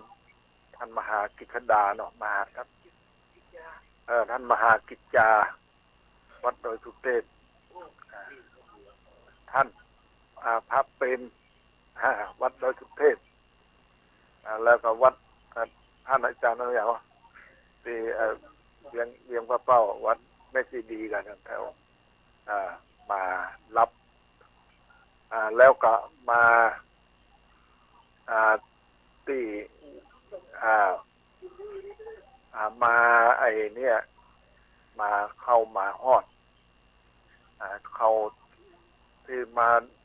เมื่อเข้ามาในอำเภอฮอดแล้วก็สังเกตดูว่าเนี่ยอำเภอฮอดเนี่ยตั้งแต่จะเข้าออบหลวงมาเนี่ยมาดูแล้วก็เข้ามาจุดไฟกันมาหันควนไฟกันขึ้นบางครั้งเลยมักจะหันควนไฟกันขึ้นตามป่าตามนั้นอันนี้มาหันควนไฟกันในป่าในอย่างกลางคืนอันนี้ก็แสดงว่าคงจะมีการป้องกันมีระเบียบในการที่มาจุดไฟเผาป่ากันอันนี้ก็มานั่นแล้วในเมื่อบรรจุเผาแล้วก็เป็นที่น่าอนุโมทนาที่คนเราบรรจุไฟมาเผาอย่างเนี้ยสัตว์ต่างๆมันก็มาได้เดือดร้อนเนี่ยอันนี้แล้วก็เราก็สังเกตดูว่าป่าไม้ต่างๆเนี่ยเข้ามาในอำเภอฮอดแถวบ่อหลวงอันนี้มาดูแล้วก็เหมือนกับบัจเจหน้าใบไม้ร่วงเพราะว่าต้นไม้กับสีมันเขียวมันสดชื่นอยู่ป่าไม้ก็รู้สึกว่าดีงามว่าเหมือนกับบัจเจหน้าใบไม้ร่วงตลอดถึงมาถึงเข้ามาถึงแม่เสลียงแล้วก็มาเนี่ยมาศพเมยเข้ามาแล้วก็มาถึงแม่สลิดหลวงอันนี้ก็มาหาท่านเจ้าคุณวัดแม่สลิดหลวงแล้วก็มาที่จากแม่สลิดหลวงมาก็มาที่ข้ามเรือที่ท่าสงยางอันนี้ก็แล้วก็มาพักที่ฝั่งแม่น้ำทางของแม่น้ำเมยทางพม่า อันนี้ก็เป็นฝั่งของพม่าแต่ว่าวัดนี้ก็เพิ่นก็มีการต้อนรับดีมีการช่วยกันขนของช่วยกันอย่างแล้วก็อันนี้ก็คงจะอาศัยบุญบารมีของท่านเจ้าคุณวัดแม่สลิดหลวงเป็นรู้จักตรงนี้แล้ววันนี้ตอนกินฉันเจ้าแล้วเราก็จะได้ไป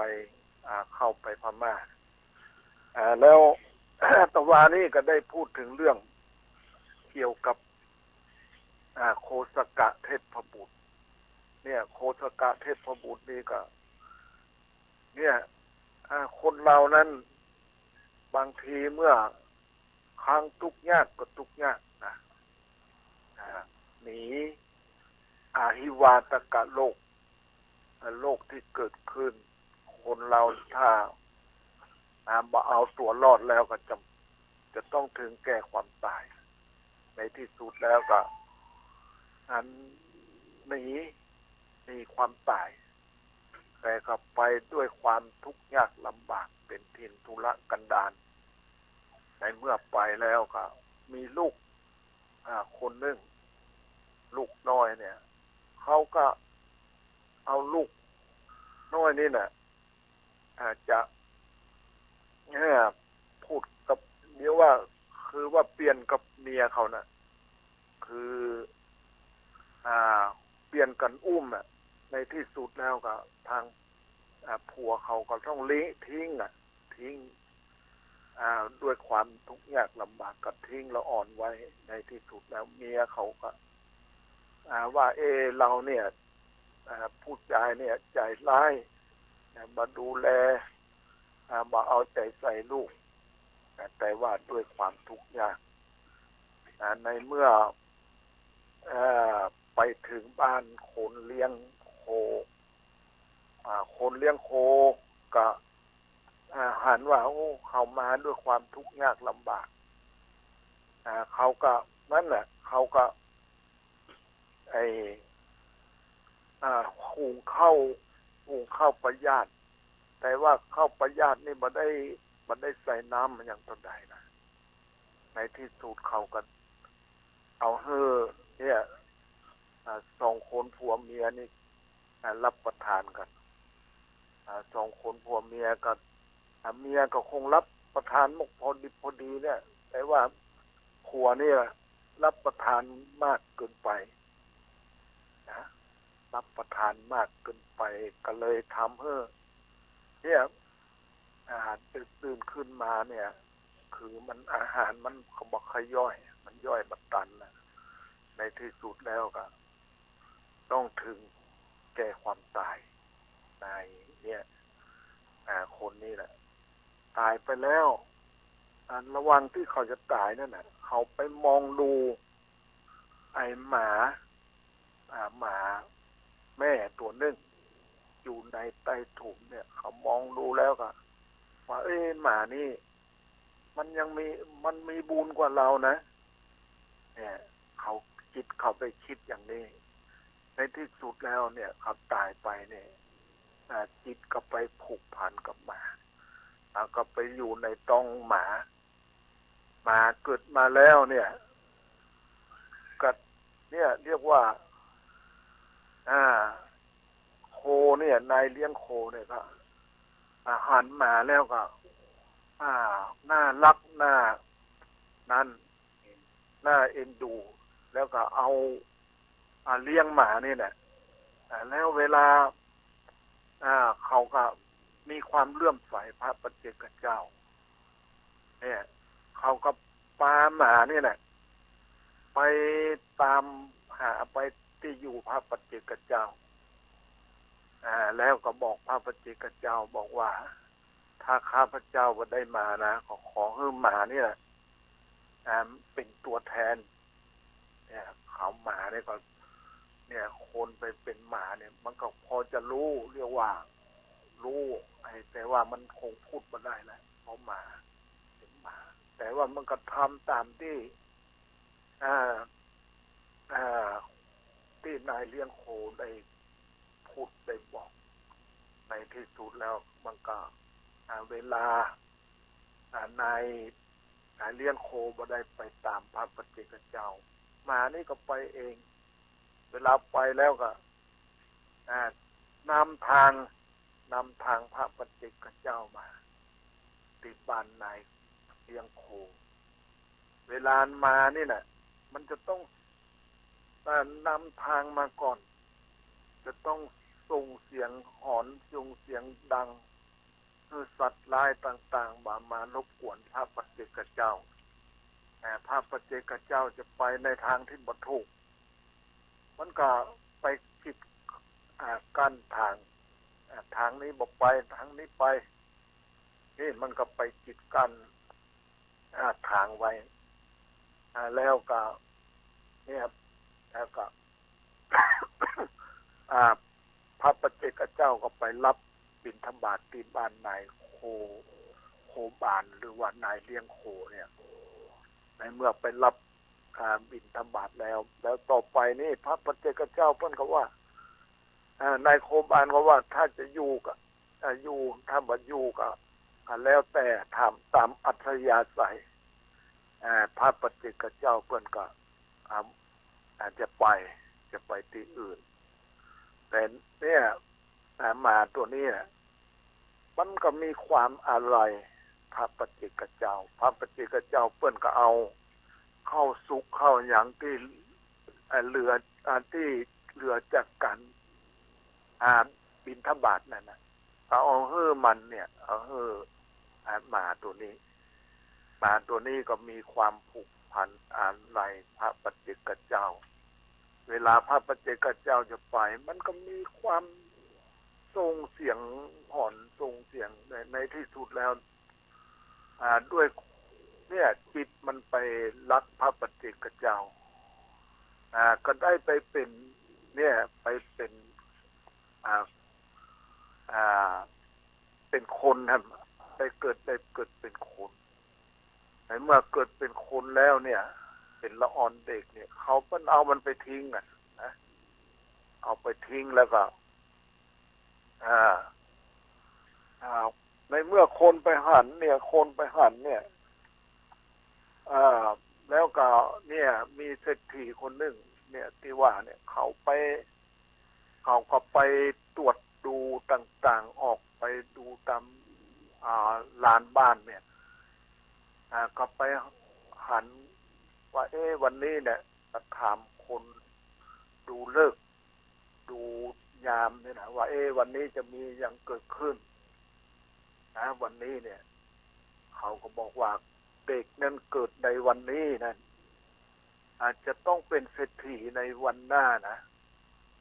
เด็กที่เกิดในวันนี้แต่เขาไปดูแล้วเนี่ยไปดูลูกเขาแล้วลูกเขาก็มาเกิดแล้วในเมื่อเป็นอย่างนั้นน่ะเขาก็ไปขอซื้อที่เด็กที่เกิดในวันนี้ในเมื่อซื้อเอาไปเลี้ยงไว้แต่ว่าถ้าลูกของเขาเกิดนะถ้าเป็นไม่ยิงเขาก็จะเอาเด็กคนนี้แหละถ้าเป็นพ่อจายเนี่ยถ้าลูกเขาเกิดเป็นพ่อจายเนี่ยเขาก็จะทำลายเด็กคนนี้เนี่ยว่าอยู่แล้วในที่สุดลูกเขาเกิดมาเป็นพ่อจายในเมื่อเป็นอย่างนั้นแล้วเขาก็คิดที่จะต้องทำลายเนี่ยก็เอาไป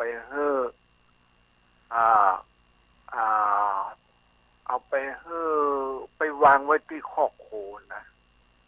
เอาไปวางที่คอกโคจะออกไปเนี่ยฝูงโคจะออกไปในที่สุดก็โคนี่ก็เหมือนกับมีจิตเป็นกุศลเอาไปยืนค่อมที่ทางที่โคอื่นๆจะไปเหยียบไปย่ำนายเลี้ยงโคก็หันว่าโอ้เด็กนี่เป็นคนมีบุญนะก็เอาเด็กนี่ไปเลี้ยงเศรษฐีก็ถามว่าละอ่อนนั้นตายแล้วยังบัดตายเตื้อ ในที่สุดเขาก็จะต่างว่าเอาซื้อมาแถม1,000ในเมื่อซื้อมาแล้วก็เอาไปเอาไปทิ้งที่ป่าช้าผีดิบเนี่ยเพื่อจะให้มันตายนั่นแหละแต่ว่ามีแพะเนี่ยมันนม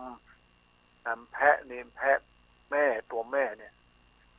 เวลามันไปมันก็เอานมไปให้ละอ่อนเนี่ยติดเนี่ยเวลามันกลับมาก็เอานมให้เนี่ยแม่แพะเนี่ยก็ยังรู้ว่าเนี่ยว่าคนละอ่อนคนนี้เนี่ยคนจะดูแลคนจะอย่างเนี่ยคนเลี้ยงแพะก็ว่าโอ้คนนี้คงมีบุญแม้แต่แพะก็ยังรู้คุณของคนเนี่ยแล้วก็เอาไปเลี้ยงเนี่ยแต่เศรษฐีถามว่ามันตายหรือยังมันตายเตื้อก็ไปซื้อมาแถมนะ1,000เนี่ยเอาไปเอาไปฮึกเนี่ยเพื่อจะฮึกเกวียน500 เล่มเนี่ยคนทับเนี่ยแต่ว่าเนี่ยเอาไปวางที่ทางเกวียน500 เล่มเนี่ยที่จะทับที่จะวิ่งไปเนี่ยคนหัวหน้าเกวียนนะหันแล้วก็เพราะว่างัวเนี่ยมันก็บอกไปเนี่ยมันบอกวิ่งไปเนี่ยมันทำไมถึงมาหยุดอยู่นี่ก็พอมีเด็กละอ่อนที่อยู่นั่นนะหันแล้วก็เลยเอาสงสารก็เอาเลยเอาไปเลี้ยงเอาไอ้ละอ่อนไปเลี้ยงในที่สุดก็มันก็ถามแล้วว่าละอ่อนตายหรือยังเพราะบัดตายเด้อในเมื่อบัดตายเด้อก็เอาไปซื้อมาแถม1,000ซื้อมาแล้วก็จะเอาหวังที่จะให้มันตายนั่นแหละก็คือเอาไปทิ้งเหวนั่นน่ะเอาไปทิ้งเหวพอดีก็ทางพื้นที่เหวนั้นมันมีจ้างจักสารนี่แหละก็มันก็เหมือนกับปุยนุ่นน่ะตกไปแล้วก็เหมือนปุยนุ่นบ่เป็นอย่างช่างจักสารก็เอาไปเลี้ยงไว้ในที่สุดเขาไปสอบถามแต่ว่ามันตายหรือยังมันตายเตื้อมันตายเตื้อก็เอาพอตอนนี้ไปก็เขาก็เอามาไปซื้อมาแทนไปซื้อมาแล้วก็เอามาแล้วก็เนี่ยตอนนี้เนี่ยเขาก็จะเอาเพิ่นไปฆ่าทำละก็ไปติดต่อกับนายช่างหม้อเนี่ยที่คนรู้จักกันเนี่ยคนที่ปั้นหม้อเนี่ยเขาเผาหม้อเนี่ยคนเผาหม้อก็บอกว่ารับอาสาจะฆ่าละอ่อนคนนี้เขาก็เนี่ยมีเอาเขียนสัตว์อย่างเนี่ยนายนี่ไปหานายช่างหม้อแต่ว่านายช่างหม้อเพิ่งก็รับอาสาที่จะฆ่ามันนะแต่ในที่สุดแล้วก็นายนี่ก็ไปตามที่เศรษฐีจะฆ่ามันนะในเมื่อไปแล้วก็ไปปะใส่ลูกของเนี่ยเศรษฐีนะก็เป็นน้องเรียกว่ามันเหมือนกับเป็นน้องของเนี่ยน้องของนายโคสกะเนี่ยแต่ว่าน้องของนายโกสกะเนี่ยไปเล่นหมากคุบเนี่ยแล้วแปรเพื่อนน่ะการเพื่อนแล้วก็กับปะใส่อ้ายของตัวเองแล้วว่าประเดี๋ยวนี้แหละเราเนี่ยไปการเขานะเราต้องจะช่วยเราอย่างใดล่ะไปพูดกับพี่ชายก็บอกว่าพ่อของเราเนี่ยนะสั่งให้เราไปอย่างนั้นนะเราจะไปตามที่พ่อของเราสั่งแต่เนี่ยน้องชายบอกว่าบ่ได้คือมาช่วยเรามานั่นเราแล้วเราจะไปแทนในที่สุดแล้วก็น้องชายเนี่ยลูกของเศรษฐีเนี่ยก็ไปแทนที่ไหนได้นายช่างหม้อก็ ทำตามที่เศรษฐีสั่งก็เลยฆ่านายนี่เห็นเนาะลูกของตัวเองเนี่ยลูกของเศรษฐีอันนี้แล้วก็จะว่าแล้วเนี่ยมันก็มองบาหันมันมองบาหันนะด้วยความพยาบาทความปองร้ายมองในทางที่ว่ามันกรรมมันจะมาถึงตัวเองนั่นนะว่าในที่สุดแล้วเนี่ยเศรษฐีก็ฆ่าลูกของเศรษฐีเพราะว่ามันใจนายช่างหม้อก็ฆ่าลูกเศรษฐีในที่สุดเศรษฐีก็ตอมใจในที่สุดก็ตายไปในที่สุดแล้วนี่นายโคสกะเศรษฐีในโคสกะนี่ก็ได้เป็นเศรษฐีแต่อันนี้เรื่องราวของมันแล้วก็ไอ้นี่ถ้าเป็นมาส่องนี่กันเนาะมาส่องดูเห็นในหนังสือนี่กันเนาะไอ้นี่เรื่องของเรื่องบาปเรื่องกรรมต่างๆเนี่ยกรรมนั้นย่อมจะติดตามตัวเองแล้วมาส่องนี่เนาะเดี๋ยวอันนี้ไปได้หนังสือเนี่ยหนังสือของเรียกเกี่ยวกับเนี่ยท่านไอ้นี่วันนั้นก็ได้เล่าไปพ้องแล้วนะเรื่องเนี่ยเมื่อประมาณ8 ปีก่อนพ.ศ. 2517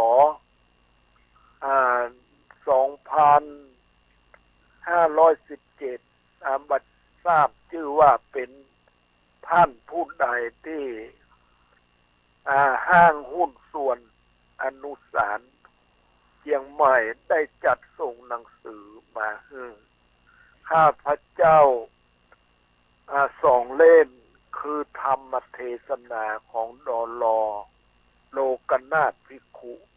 ท่านแสดงในนครเชียงใหม่เมื่อปีพ.ศ. 2476มีอายุนานถึง44 ปีเศษตอนข้าพเจ้ามีอายุ5 ขวบปีจนบอกบัดถูกได้อ่านไปจนจบเล่มก็เกิดความสว่างไสวในธรรมมาจากใจนี้อีกยิ่งขึ้นไปมากมายจนว่าอาจที่จะบอกแก่ได้ทั้งหมดในการพิมพ์ครั้งนี้แล้วก็หนีแขกไปแอบนั่งสมาธิหวนจิตกลับไปคิดจนถึงอดีตสมัยเมื่อ44 ปีก่อนโน้นซึ่งมีเจ้าพุทธกลุ่มหนึ่งช่วงช่างมีคุณธรรมทางเมตตากรุณาจิตสูงมากสืบมาแต่ชาติก่อนจึงได้ทำให้มีสติปัญญามองเห็นธรรมะแนวนี้แล้วก็เกิดจิตคิดช่วยกันเสียสละเงินทองเพื่อจัดพิมพ์หนังสือธรรมเทศนาเล่มนี้ออกแจกทานเหตุที่ท่านได้วานเพราะเชื่อบุญกุศลทิ้งไว้ในครั้งนั้นผลจึงทำให้ข้าพเจ้ามีเป็นผู้มีปัญญาน้อยได้รู้ธรรมะแนวนี้ซึ่งนับว่าเป็นพระคุณอันสูงสุดที่จะพรรณนาให้ออกมาได้ด้วยตัวอักษรข้าพเจ้าจึงได้ตอบจดหมายไปยังห้างหุ้น ส่วนอนุสารเสียงใหม่ว่าถ้ามีเงินมีกำลังใจมีกำลังกายใจพอที่จะทำได้เมื่อใดแล้วก็จะจัดพิมพ์แจกทานนำไว้ตามห้องสมุดประชาชนทั่วอา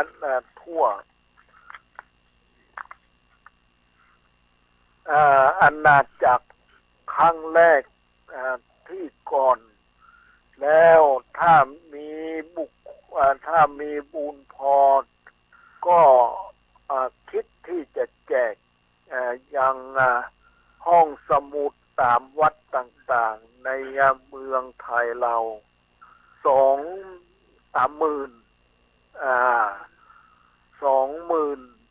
กว่าวัดเพื่อให้เจ้าพุทธได้ทราบรู้คุณประโยชน์ในพระธรรมเทศนาแนวนี้คือถ้ามีคนให้เงินพอก็จะได้พิมพ์แจกทานไปตามห้องสมุดทุกวัดกันเลยจะบ่มีคำว่าดูก่อนหรือต้องคอยกันไปก่อนหรือคอยวันพรุ่งนี้ในทำนองอย่างนี้บ่มีในดวงจิตเลยอันนี้ก็เป็นหนังสือเกี่ยวกับการที่ว่าการงดเว้นจากการที่บักฆ่าสัตว์แล้วก็บักกินเนื้อสัตว์เนี่ยการกินเนื้อสัตว์นี้เพื่อนบัตรสนับสนุนเพราะเพื่อนเป็นเจ้าอิตาเลียนเพื่อนปวดแล้วก็เพื่อนถือปฏิบัติเพื่อนได้รู้ได้เข้าใจในหลักธรรมทางพระพุทธศาสนาเพื่อนว่าอย่างเจ้าอินเดียนี่แหละถึงแม้เขาจะบ่มีพุทธอย่างเราเนี่ยบ่มีพุทธคือบ่มีคนบวชมากมายอย่างเราแต่ว่าคนอินเดียนี่เขาถืออหิงสาคือบ่กินคือบ่เบียดเบียนสัตว์นี่บ่ทำลายชีวิตสัตว์เนี่ยตั้งแต่สมัยพระเจ้าอโศกมหาราชมาแล้วเนี่ยคือพระเจ้าอโศกมหาราชนี่เพิ่นก็ถือว่าเพื่อรักษาศีล5กันว่าเพื่อผิดศีล5บ่ฆ่าสัตว์เนี่ยบ่ลักขโมยของคนอื่นบ่ผิดลูกเมียคนอื่นบ่พูดเท็จบ่เสพของมึนเมาเนี่ยอย่างคนเราเนี่ยบางทีเนี่ยเคยไปอินเดียเนี่ยจะสังเกตได้เนี่ยในอินเดียเนี่ยเขาบ่มีกันร้านเหล้าเนี่ยบ่ให้มีกันนะบ่ให้มีขายกันเนี่ยเขาจะกินก็กินในเทศกาลที่วันในอย่างของเขานั้นเท่านั้นน่ะแล้วก็เอาแป้งเอาอย่างไล่ตากันอันนี้เขาจะกินในวันเท่านั้นนอกนั้นก็บ่ให้กินแต่ว่าคงก็มีอยู่แหละแต่ว่านี่เพิ่นถือมาอย่างนั้นเนี่ยการถือศีล5เนี่ยก็เป็นหลักฐานของพระพุทธศาสนาอย่างหนึ่งถ้าเรามีศีล5กันแล้วเนี่ยเราบ่เบียดเบียนสัตว์เราบ่ทรมานสัตว์อันนี้ก็เป็นการที่จะทำเราเนี่ยเป็นคนที่มีอายุยืนแล้วก็บ่ให้มีโรคภัยไข้เจ็บเนี่ยเรื่องเนี่ยบางทีเราก็เขาเนี่ยบางทีเรามาบริโภคเนื้อสัตว์กินเนื้อสัตว์เนี่ยบางทีเนี่ยจะมีรูปร่างอันหน้าสวยสดงดงามแต่ว่าเนี่ยในหนังสือนี้เพิ่นอธิบายว่าในตัวของเราเนี่ยแหละก็เหมือนป่าจ้านะมันป่าจ้าของสัตว์นะพอเอากินเข้าไปเนี่ย ปีหนึ่งเดือนหนึ่งวันหนึ่งนะที่ตัวที่นั้นเนี่ยอันนี้เอามองให้ดีๆแล้วกันเนี่ยในพระธรรมเทศนาของด็อกเตอร์อะไรอย่างเงี้ยเนี่ยด็อกเตอร์เนี่ยเป็นเจ้าอิตาเลียนนะเปิ้นหันสัจธรรมนี่เปิ้นก็เอามาเทศนาเห็นตื่นมาเปิ้นมาเชียงใหม่นะในสมัยเมื่อนั้นก็พศ2000เนี่ย2,000 กว่าปีเนี่ยมันก็เนี่ยคงจะใกล้เคียงกับเมื่อครูบาศรีวิจัยของเรานั้นยังมีชื่อมีเสียงอยู่นะอันนี้เป็นเรื่องราวที่เราทุกคนจะต้องน้อมนำมาประพฤติปฏิบัติเรื่องกรรมเรื่องเวรต่างๆเนี่ยเรา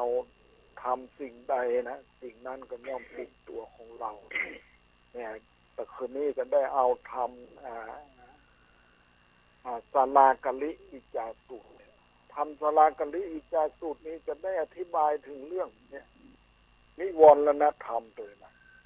ทำเป็นเครื่องกั้นเนี่ยแล้วก็เนี่ยเราก็แม้แต่เนี่ยถ้าเราฟังทำศาลากลิเนี่ยจนเกิดปิติเกิดนั่นเข้าเนี่ยก็ในที่สุดแล้วเนี่ยแม้จะละขันจะละขันของเราจะตายไปเกิดที่โลกหน้าก็ดีเนี่ยแต่ว่าจิตของเราเนี่ยก็ไปในสู่สกุลที่ดีบ่ได้สกุลที่ต่ำต้อยไปเนี่ยว่าก็ไปสูงขึ้นนั่นในเมื่อเราได้ฟังธรรมศาลากลิวิจาสูตรแล้วเนี่ยนี่ทำศาลากลิวิจาสูตรแบบพิสดารนะอธิบายไว้ละเอียดแล้วเพิ่นก็บอกยึดขันธ์5นี่นะในเมื่อบ่ยึดขันธ์5แล้วก็ต้องไปยึดอะไรอย่างก็คือเอาพระนิพพานยึดเอาพระนิพพานเป็นอารมณ์อันนี้เป็นเรื่องราวที่เราจะต้องศึกษาเรื่องธรรมศาลากลิวิจาเป็นธรรม10 จตาบ้านจัตตาเมืองจัตตาวัดจัตตาวานี่แหละแต่ว่าบางทีเราก็ฟังโดยข้อความแต่ก็บางทีก็บางใครเข้าใจตามประเพณีแล้วเพื่อนว่าทำศาลากลิวิจาสูตรนั้นเอามาเทศแล้วก็เป็นคำ10 จตาแต่ว่า10 จตานั้นอย่างใดนี่แหละก็คือเนี่ยเราต้องเข้าใจด้วยธรรมศาลากลิวิจาสูตรปัปสดานอันนี้อาตมาภาพก็ได้ไปเอาที่วัดบ้านป่านอำเภอลีเนี่ยแล้วก็เอามานั้นดูแล้วก็มาค่อยควรดูแล้วเนี่ยทำศาลากลินี่ต้องพิจารณาให้ดีๆแล้วก็จะเป็นการที่เราจะได้สืบ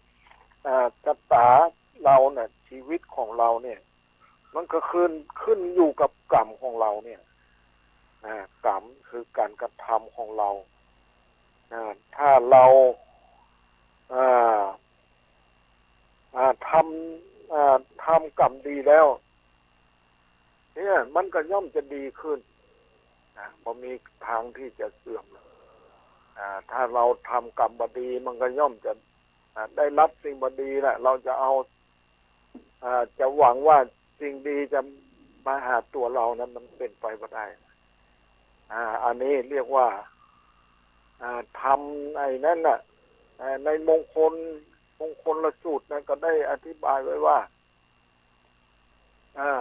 เสวนาจะพาลนังปันติตานันจะเสวนาปูชาจะปูชนียานังเอตมังคลัมอุตตมังเนี่ยปฏิรูปเทสวาสะอุเพกตะปุญญตาอัตตะสัมมาปณิติจะเอตมังคลัมอุตตมังเนี่ยปุเพกตะปุญญตาเนี่ยเป็นเราได้ทำบุญมาบางก่อนแล้วเนี่ยแล้วก็เป็นเหตุเนี่ยเป็นบุญนิธิใน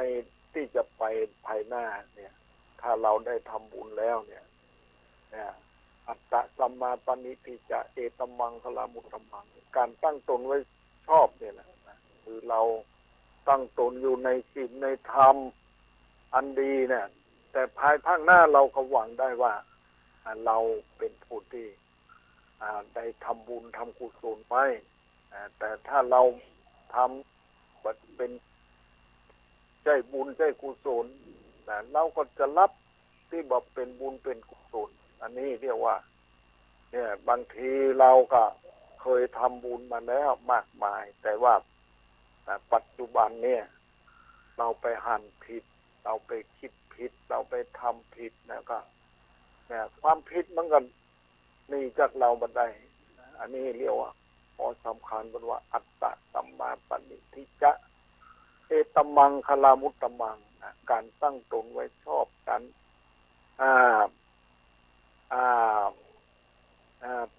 ปฏิบัติถูกตามทำนองของธรรมนะวันนี้ท่านมหาพิษณุจะพูดพ่อก่อนนะเอาโอ้โหนะพรคงจะให้เวลาอยู่เนี่ยมันเรียนเวลามันล่วงเลยไปแล้วนะจะได้ก็ลอง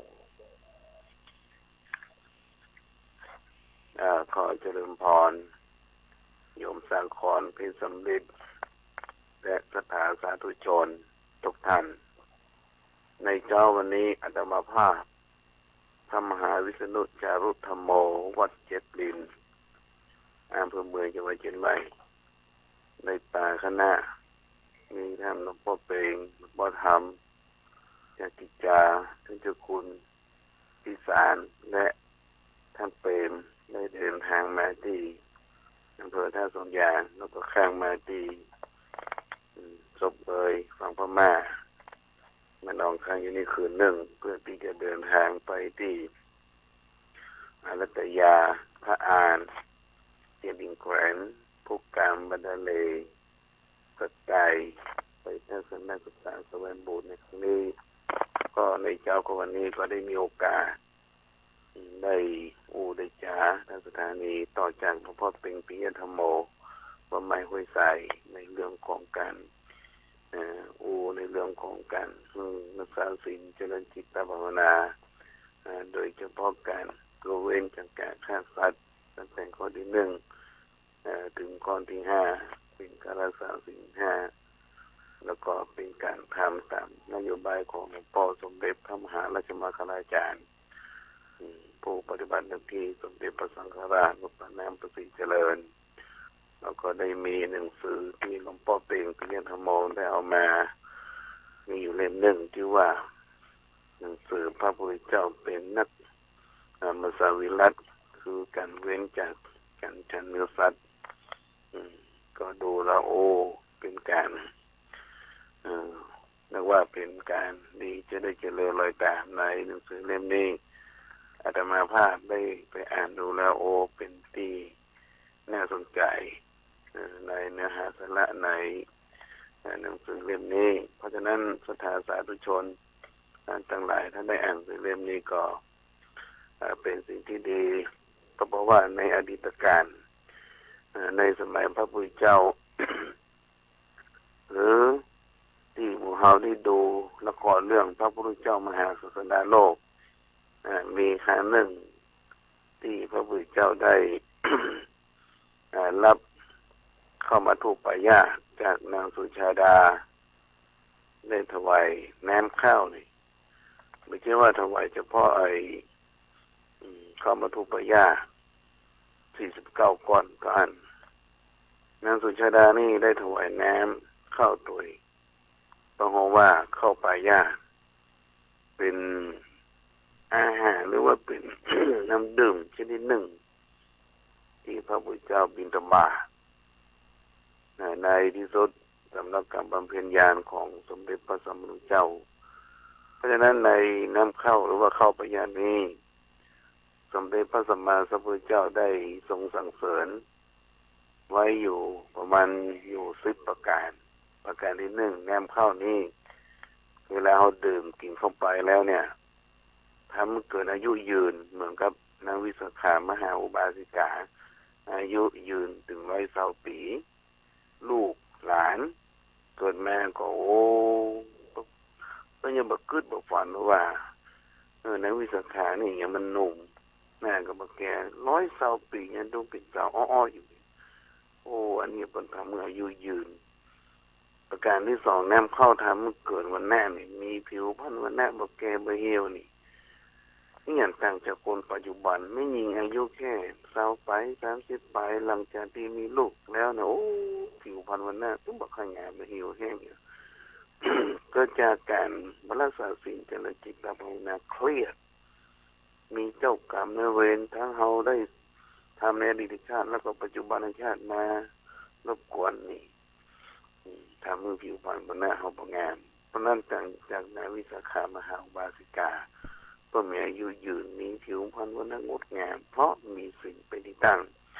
แล้วก็ข้อที่3น้ำข้อนี้ทำให้เกิดความสุขนี่ดื่มไปแล้วเนี่ยบ่เป็นพิษเป็นภัยกับไผแล้วก็บ่เป็นพิษเป็นภัยกับตัวเองทำให้เกิดความสุขใจสบายใจสดชื่นดีกว่าน้ำชาน้ำกาแฟน้ำโอวัลตินหลายเท่าประการที่4น้ำข้าวนี้ทำให้เกิดพละกำลังนี่มีกำลังนะมันดีกว่ากาแฟนี่หอมไม่ได้มันมีแก๊สสักอย่างเหมือนกับตะกวงปลากระป๋องแม่เนี่ยมีแต่ผงชูรสกินเข้าไปมันมีสารอาหารสักอย่างอาหารนี่ตายหมดแล้วแต่ว่าน้ำข้าวเนี่ยทำให้เกิดพลังถ้ากำลังมีกำลังที่จะต่อสู้กับชีวิตโลกใบนี้ต่างกันที่5ก็คือน้ำข้าวนี้ถ้าเมื่อเกิดสติปัญญามีสติสัมปชัญญะคือรู้ตัวว่าขณะนี้ตัวเองเป็นยังเป็นคนหรือว่าเป็นมนุษย์ถ้าเป็นมนุษย์ก็ขอให้มีจิตใจที่สูงถ้าเป็นคนธรรมดานี่มันโคนเนี่ยมันกวนมันบนมันว่อมันจะละลายอย่างมันสปะอย่างมันดีมีชั่วมีสปะอย่างเพราะฉะนั้นจะต้องรู้ตัวมีสัมปชัญญะรู้ตัวว่าเราเป็นคนจนต้องทำตัวให้เป็นเทวดาเป็นเทพเป็นมนุษย์ที่ใจสูงมีเมตตาการุณาต่อสรรพสัตว์น้อยใหญ่ทำคนทำเป็นมนุษย์เพื่อนล้นโลกทุกคนเพราะฉะนั้นเรายึดต้องมีเมตตาธรรมไม่มีอยู่หลาย10 ปีก่อนที่วัดพระบาทห้วยต้มครูบาเจ้าชัยวงศาได้แปลงเพราะว่าตั้งไฟตันแต่งได้เป็นหลุมใหญ่หลุมหนึ่งบอกผู้ศรัทธาประชาชนทั้งหลายได้เอาอาวุธต่างๆที่เครื่องสังหารเป็นมิกเป็นปืนเป็นเบ็ดการเป็นอย่างสปะอย่างที่เป็นเครื่องประหารที่เขาเคยฆ่าเคยติงเคยบุกเคยจะเป็นเชือกมัดคองูควายกันเนี่ยเอามาใส่ลงในหลุมเนี่ยเป็นการตั้งอธิษฐานว่าตั้งแต่นี้เป็นต้นไปเนี่ยเขาจะบ่ทำเขาจะบ่ทรมานสัตว์บ่ฆ่าแล้วเป็นการตั้งสัจจะอธิษฐานตั้งปฏิญาณตนว่าเป็นแน่วแน่ว่าต่อจากนี้ไปเนี่ยเขาจะเป็นคนที่บ่เบียดเบียนสัตว์บ่เบียดเบียนคนอื่นบ่เบียดเบียนสามีภรรยาลูกทั้งหลายเอาได้ตั้งสัจจะอธิษฐานแล้วจากนั้นก็เอาของต่างๆโยนลงไปในหลุมเมื่อทำพิธีเสร็จเรียบร้อยก็ปิดหลุมปิดประตูอบายภูมิเนี่ยมันมีที่มาที่ไปครูบาเจ้าเจ้าวุฒิบรรณาเป็นธรรมเกี่ยวกับสาธุชนทั้งหลายมันได้ละได้เลิกในการเบียดเบียนสัตว์ทั้งหลายแล้วก็ประการที่6นี้นำเข้าคุยมเป็นการปลดเปลื้องความหิวตัวเวลาเราหิวขึ้นมาข้าวเมื่อคืนเนี่ยเราได้กินน้ำข้าวเนี่ยโอ้มันทำให้หิวแล้วก็สบายอกสบายใจนอนรับสบายประการที่7น้ำข้าวนี้เพราะว่าบำบัดความกระหายเนี่ยเราหิวแล้วได้กินเข้าไปนิดนึงอย่างตะคืนนี่มีโยมเพิ่นเอามาหื้อโอ้กินแล้วมันชื่นใจมันระบายเป็นอาหารที่ระบายได้ดี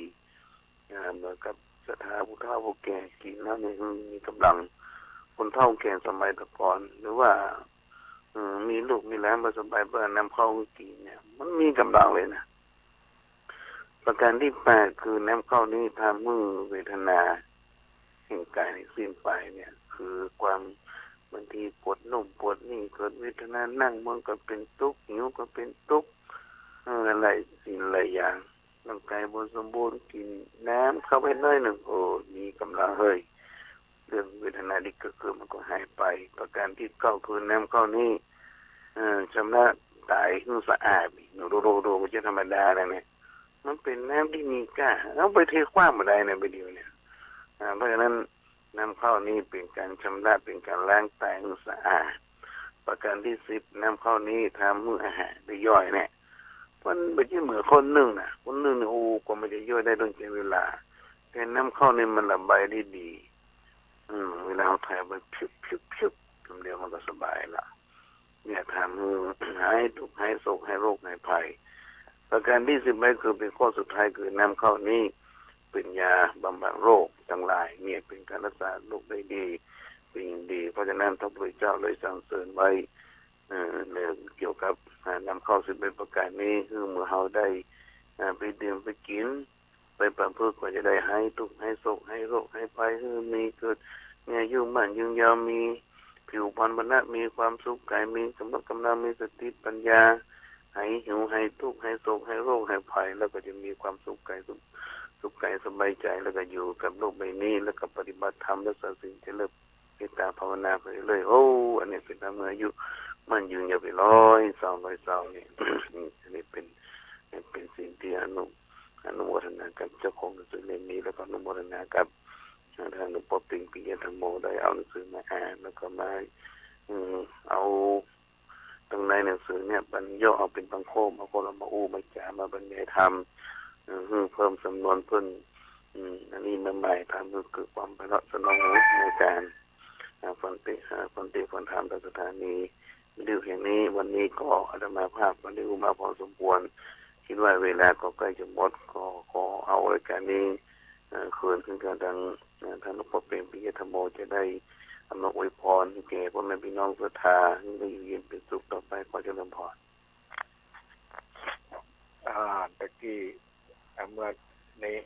ท่านมหาวิษณุฝนก็ได้พูดถึงเรื่องเนี่ยเกี่ยวกับหนังสือเล่มนี้แหละได้มาจากที่ไต้หวันพอไปไต้หวันแล้วก็ได้รับหนังสือนี้มาเกี่ยวกับเรื่องบาปเบียดเบียนสัตว์บาปทรมานสัตว์แล้วก็บาปกินเนื้อสัตว์เนี่ยนี่มันอันนี้หนังสือนี้ก็เป็นหนังสือที่ได้มาเมื่อด็อกเตอร์โลกานาถอย่างที่เป็นมาเจ้าอิตาลีมันมาเผยแพร่ที่นครเชียงใหม่ของเราเนี่ยแล้วเพื่อนก็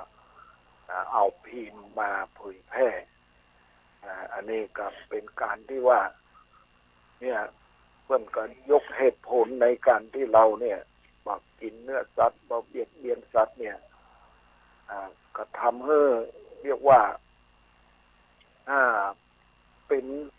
เนติแบบอย่างที่ว่าเราจะอยู่ในโลกนี้ด้วยความสุขความสบายนั้นก็ต้องมีเนี่ยมีธรรมเนี่ยคือเนี่ยมีหิริความละอายต่อบาปมีอุตตปะความเกรงขามต่อบาปนี่ธรรม2อย่างนี้แหละเป็นธรรมที่คุ้มของโลก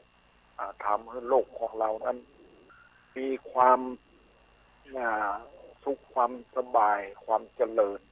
โลกอุทิก็มีในธรรมเนี่ยที่ว่ามีหิริความละอายต่อบาปอุตตปะความเกรงกลัวต่อบาปทำให้โลกมีความเจริญประเดี๋ยวนี้เพราะว่าทำไมถึงจะต้องมารณรงค์การรักษาศีล5เนี่ยก็เพราะว่าคนเรานั้นมันก็เนี่ยเข้าใจในเรื่องศีล5เนี่ยพอเข้าใจในอานิสงส์ของการรักษาศีล5ก็จำเป็นที่จะต้องคนนั้นเข้าใจกันประพฤติปฏิบัติตามหลักศีล5นี่นะเพราะว่านี่แม้แต่พระเจ้าอโศกมหาราชที่มาช่วยเหลือพระพุทธศาสนาทำให้ประเทศอินเดียเนี่ยมาส่งเสริมพระพุทธศาสนาเนี่ยในประเทศอินเดียเพราะว่าพระเจ้าอโศกมหาราชเนี่ยก็ให้ความสำคัญในเรื่องนี้แหละแต่ก็ได้ฟังเนี่ยทำจากหลานของตัวเองเนี่ยหลานของตัวเองเนี่ยได้ฟัง แล้วก็เลยเลื่อมใสในพระพุทธศาสนาเอาศาสนาเนี่ยมาเป็นหลักคือพระพุทธศาสนาเนี่ยเป็นตีสอนให้บ่เบียดเบียนซึ่งกันและกันมีความเมตตาปราณีซึ่งกันและกันว่าชาวอินเดียเนี่ยก็เหมือนลูกเหมือนหลานของเราเนี่ยเพิ่นมีความคิดอย่างนี้นะพระเจ้าอโศกมหาราชอันนี้ก็คิดว่าวันนี้ก็ใกล้จะหมดเวลาอีก5 นาทีวันนี้นะก็ขออนุโมทนากับคุณสมพรแล้วกับเจ้าหน้าที่สถานีและท่านผู้ฟังทั้งหลายก็ขอให้มีความสุขความเจริญโดยทั่วหน้ากันขออนุโมทนาที่ท่านได้รับฟังจบลงไปแล้วนั้นก็เป็นการบรรยายธรรมะจากพระอธิการบุญเพ็งปิยธรรมโมวัดใหม่ห้วยทรายตำบลสุเทพอำเภอเมืองเชียงใหม่เชิญท่านติดตามศึกษาได้ในวันต่อไปขอทุกคนทุกท่านโชคดีอยู่ดีมีสุขสวัสดีครับที่ท่านได้รับฟังจบลงไปแล้วนั้นเป็นรายการข่าววัดบ้านเสียงธรรมเสียงข่าวผมเกษตรเพชรสำเร็จบรรณาธิการข่าวก้าวหน้านิวทีมข่าวทีมงานขอบคุณผู้บริหารสถานีวิทยุพระพุทธศาสนาวัดหนองกายตำบลสันปะยางอำเภอแม่แตงจังหวัดเชียงใหม่ขอบพระคุณผู้บริหารสถานีวิทยุพระพุทธศาสนาเพื่อการศึกษาและวัฒนธรรม FM 104.50 เมกะเฮิรตซ์ของวัดฝายหินตำบลสุเทพอำเภอเมืองจังหวัดเชียงใหม่ครับขอบคุณเจ้าหน้าที่ฝ่ายบรรพชิตอัครหัสถ์ที่ร่วมลิงก์สัญญาณของทุกคนทุกท่านได้ปฏิบัติศาสนกิจและภารกิจสุขกายสุขใจโดยทั่วหน้ากันสวัสดีครับมหากุศลครั้งยิ่งใหญ่กำลังจะเกิดขึ้นแห่มเตื้อกับงานวันมาฆบูชาวันที่22 กุมภาพันธ์ พุทธศักราช 2559 พิธีเททองหล่อองค์พระหลวงพ่อใหญ่ชัยมงคลหน้าตักกว้าง29 นิ้วและพิธีเททองหล่อองค์พระโมคคัลลานะพระอัครสาวกเบื้องซ้ายฟังธรรมตลอดคืนปีที่3ถวายเป็นพุทธบูชากำหนดการมีดังนี้วันที่22 กุมภาพันธ์ พุทธศักราช 2559 เวลา 7 โมงเช้าทำบุญใส่บาตรเวลา 9 โมงเช้าเสวนาธรรมเรื่องความฮักแบบฉบับเจ้าพุทธคณะศรัทธาที่สนใจร่วมเป็นเจ้าภาพหล่อพระเจ้าภาพกันเทศเจ้าภาพโฮงตาลและเจ้าภาพร่วมในการดำเนินงานต่างๆของวัดหนองกายสามารถร่วมบุญได้ที่วัดหนองกายตำบลสันปะยางอำเภอแม่แตงจังหวัดเชียงใหม่โทร 053-374-311 หรือเว็บไซต์ www.wadnongkai.com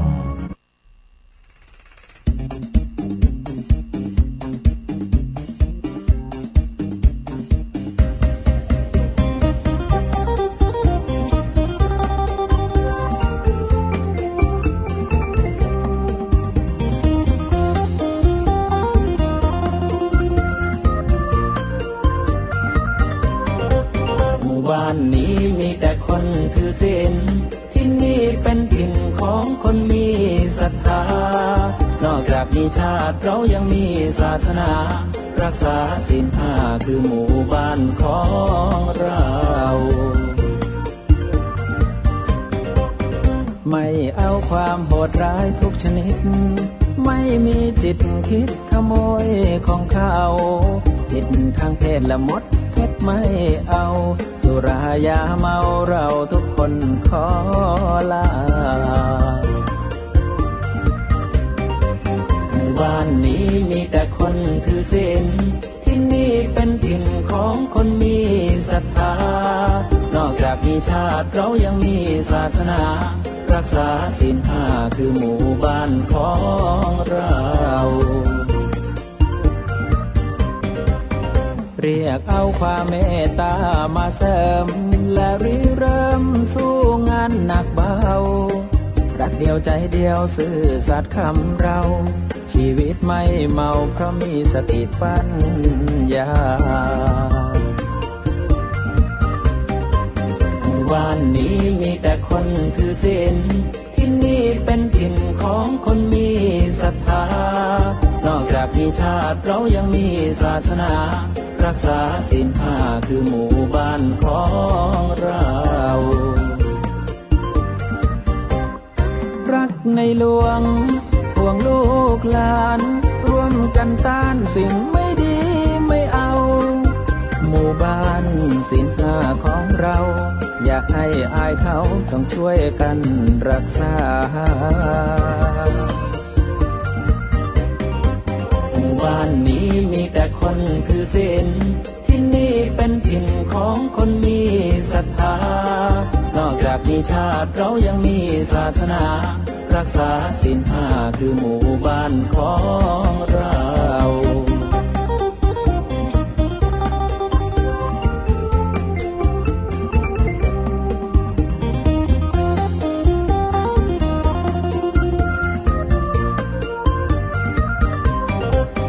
ไม่เอาความโหดร้ายทุกชนิดไม่มีจิตคิดขโมยของเขาผิดทางเพศและมดเท็จไม่เอาสุรายาเมาเราทุกคนขอลาบ้านนี้มีแต่คนถือศีลที่นี่เป็นถิ่นของคนมีศรัทธานอกจากมีชาติเรายังมีศาสนารักษาศีลห้าคือหมู่บ้านของเรา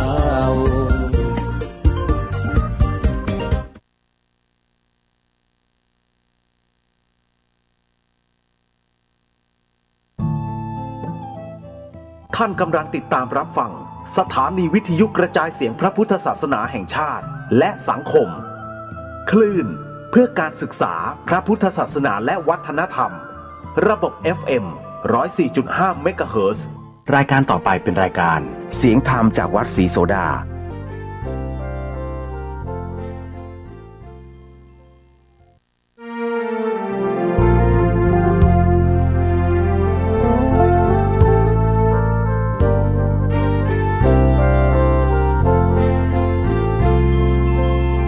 ดินแดนถิ่นดงธุรกันดารมีนามเรียกขานของศิษย์พระตถาคตผู้ออกเผยแผ่ธรรมะแก่ผู้ชนมิให้มองมนปลดทุกข์ด้วยทางธรรมธรรมจาริกธรรมจาริกธรรมจาริกกลางป่าหรือว่ายอดดอยท่านไม่เคยถอยเฝ้าคอยชี้นำให้ใช้ธรรมะขององค์พระพุทธธรรมให้ใจสุขล้ำน้อมนำทำกรรมดีธรรมจาริกธรรมจาริกธรรมจาริกเร่งพัฒนาการอยู่การกินให้มีชีวิตสุขสันต์เปรมปรีพบแสงสว่างส่องทางสร้างความดีให้มีความสุขความทุกข์หายไปธรรมจาริกธรรมจาริกธรรมจาริก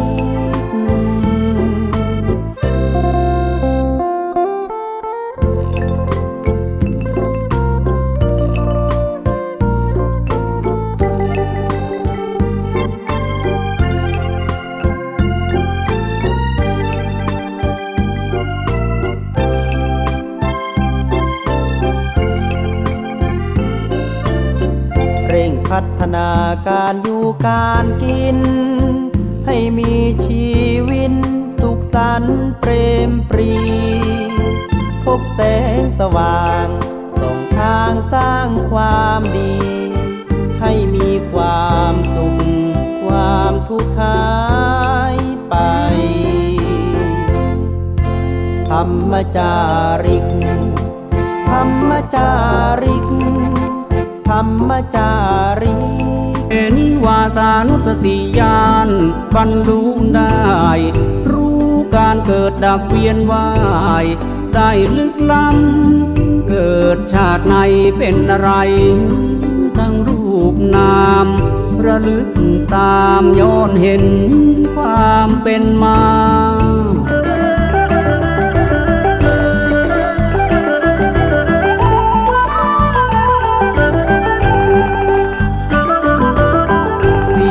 สงไขยแสนมหากัปนานนับเนื่องยังรู้เรื่องเบื้องหลังสิ้นกังขาดังแสงสูญสาดส่องจากท้องนภาสู่โลกาจากกระจ่างสว่างวาวอตีตังสยานยังทราบทั้งสิ้นในบุพภพจบฟ้าดินถิ่นร้อนหนาวพระอภิญญาอดุลเดชพิเชษนาคราวบุพเพนิวาสานุสตินาวเข้ามานำนับแต่ยามค่ำอันเป็นปฐมยามแห่งราตรี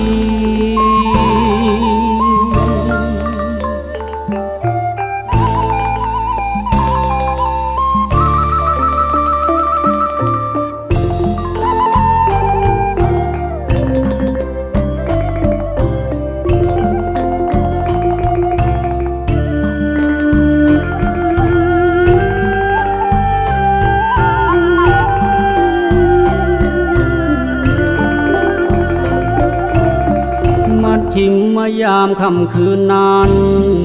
จุตูปปาตยานก็พลันเกิดมีมวลสัตว์โลกในทุกชีวิตทราบโดยทั่วทีด้วยทิพจักษุญาณสัตว์โลกทั้งหลายพากันเกิดตายเวียนว่ายวกวนทั้งสูงต่ำปะปนรักคนสุขทุกข์นานาตามแต่กรรมที่เคยทำมาต่างพากันนั้นเกิดมาใช้กรรม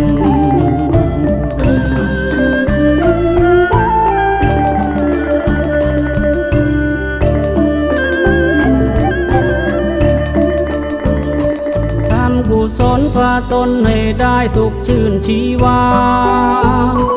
ทำชั่วช้านำพาให้ได้แต่ทุกประการ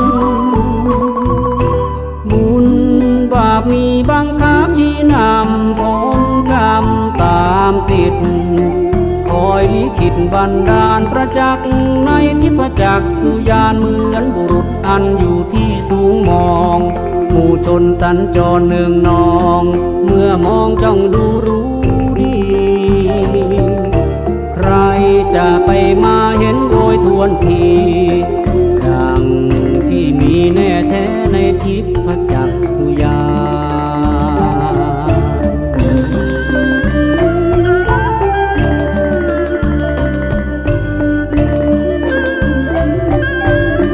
ปัดชิมมายามย่ำรุ่งอรุณจิตบันเจิดจรูนอดุลเอกอนันต์ทรงบรรลุอาสวัคคยญาณพิจารณาปัจจยาการปฏิจจสมุปบาทธรรมอวิชชานั้นเป็นตัวนำปัจจัยให้เกิดสังขารสังขารให้เกิดวิญญาณวิญญาณเกิดเป็นนามรูปนำพาแล้วเกิดเป็นสลายตนะผัสสะเวทนาตัณหาอุปาทาน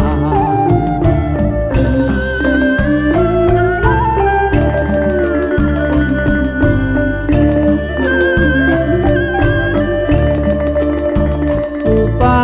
ทานนั้นเป็นปัจจัยให้เกิดภพสมทบให้เกิดเป็นชาติภูวพันธ์ชาติเป็นปัจจัยชรามรณะโดยพลันโสกะปริเทวทุกนั้นตามกันนุ่นเนื่องนำมาโทมนาทุปายาสามอาศัยซึ่งกันและกันบ่เกิดกองทุกอันดักดานเนินนานมั่นคงถ้าอาวิชชาดับสูญสิ้นลงสังขารมิอาจดำรงวิญญาณดับลงเช่นกัน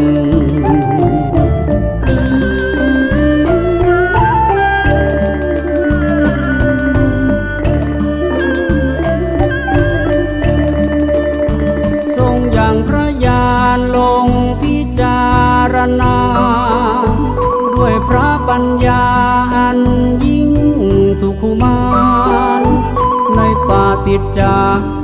สมุปบาทนั้นทั้งการอนุโลมปฏิโลมครวนใครไปมาตั้งแต่มรณะชราย้อนถึงอวิชชาครบครันอาสวะขยายานก็พลันเจิดจ้าสกาวได้ตรัสรู้เป็นพระสัพพันธ์อยู่เจ้ากิเลสถูกเผาหมดสูญจากใจไปโดยสิ้นเชิงเหมือนเพลิงหมดเชื้อไม่เหลือไฟ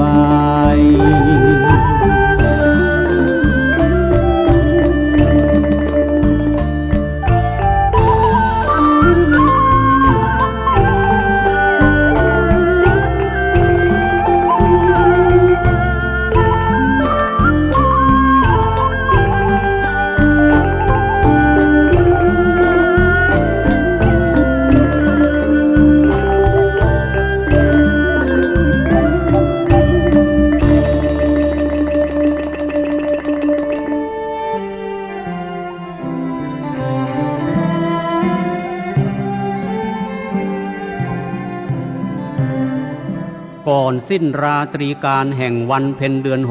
6ในเวลาปัจจุบันสมัยรุ่งอรุโนไทยไขแสงทองส่องอร่ามฟ้า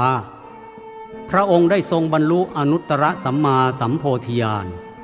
สมตามพระมโนปณิธานแล้วทรงเบิกบานพระหฤทัยอย่างสูงสุดอันไม่เคยปรากฏมีมาก่อนแต่การไหน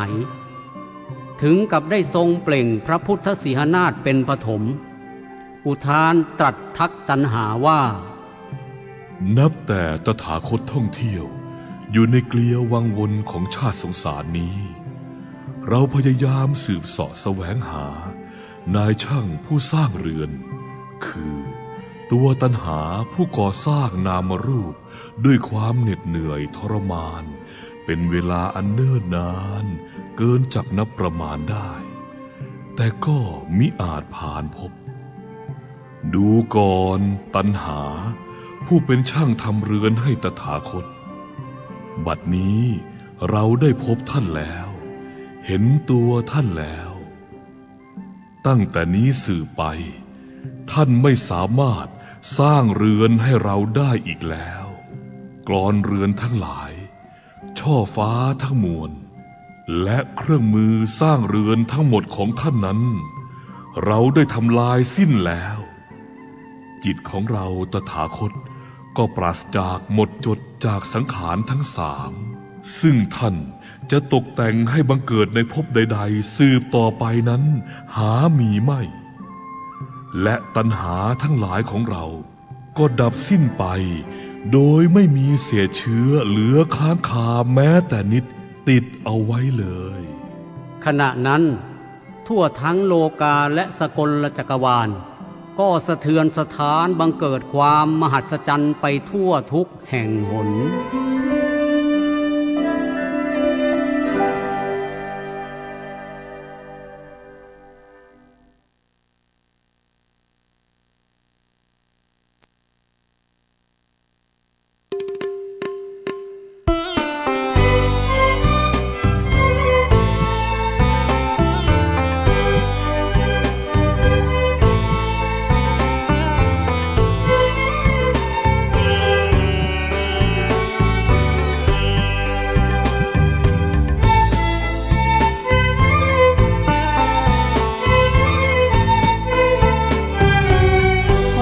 มหัศจรรย์ขณะนั้นอึ่งมีมหาปัทภีก็อุโฆษนาการบรรลือลั่นดังกังสดานสะเทือนสถานทุกสถานทั่วถิ่น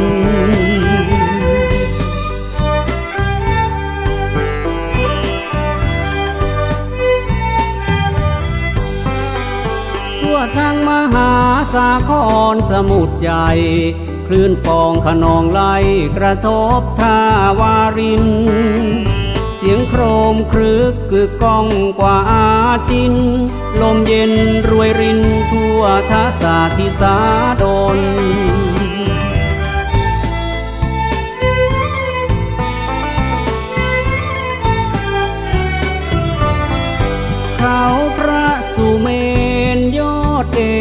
นไหวเหมือนดังยอดหวายที่ถูกเปลวไฟลนนาทีที่หลังไหลในกระแสชนนิ่งไม่ไหลวนดังถูกมนต์สะกดไว้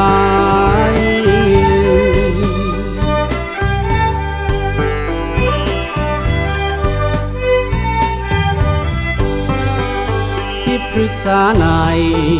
เทพอุทยานดอกผลตระการทั่วการกิ่งใบแก้วทิพย์ประดับพิมานสุขใสหมู่ดาราทั่วฟ้าเรียงรายขึ้นกลางวันสว่างสวัยชัดชวานส่งนำอำไพวิไลวิลาดาษอำพร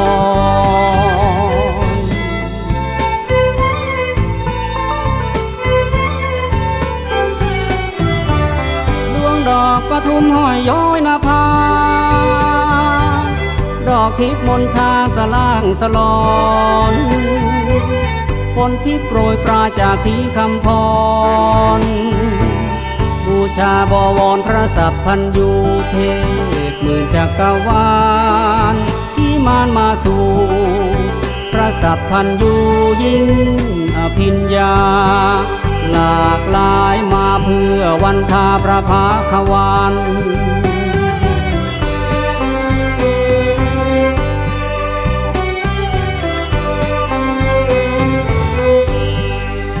หมู่สัตว์นานา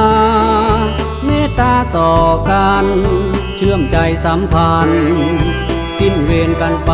สัตว์นรกได้ความเย็นใจเครื่องผูกมัดขาดหลุดกระจายกระทะทองแดงน้ำแห้งเหือดหายมหากองไฟก็ดับลง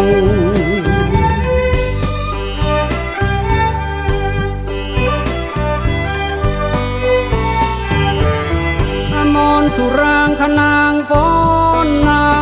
ำกินนารีร่ายรำสุดสันบรรจงคนทันร้องรับขับเพลงร้องส่งบูชาองค์พระมหามุนี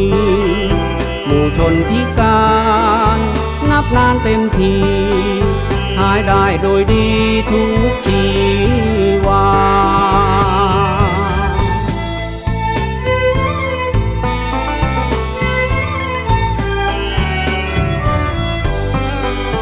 น้ำในทะเลมหาสมุทรกลิ่นรสบริสุทธิ์สุดแสนจะโอชามหัศจรรย์ยิ่งอุลานเกินพันรนาตั้งแต่สุธาจรดมหาพรหมโลก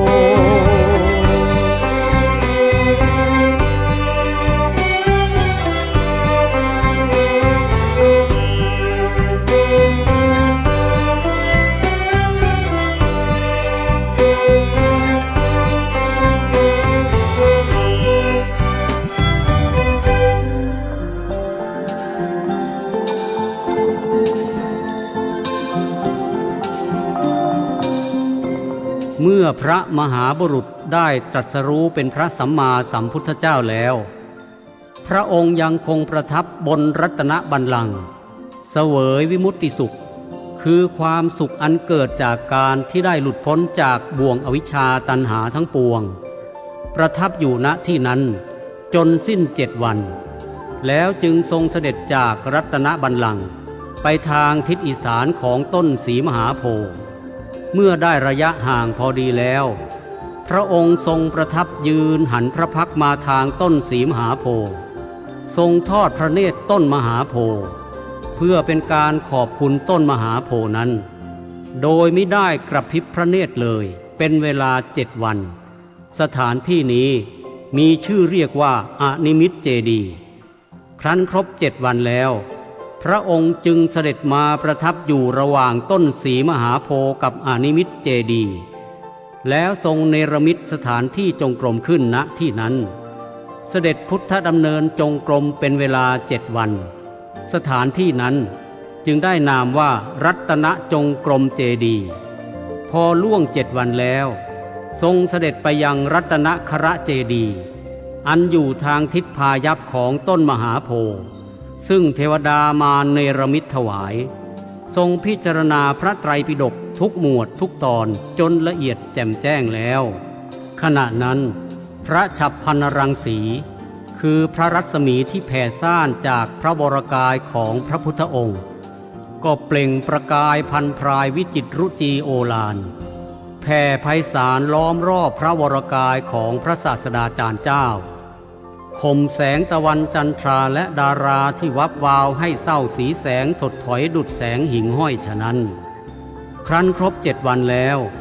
จึงเสด็จไปประทับยังใต้ต้นอัชปาลนิโครธหรือต้นไทรอันอยู่ทางทิศบุรพาของต้นมหาโพธิ์ซึ่งเป็นที่อาศัยพักร่มของคนเลี้ยงแพะ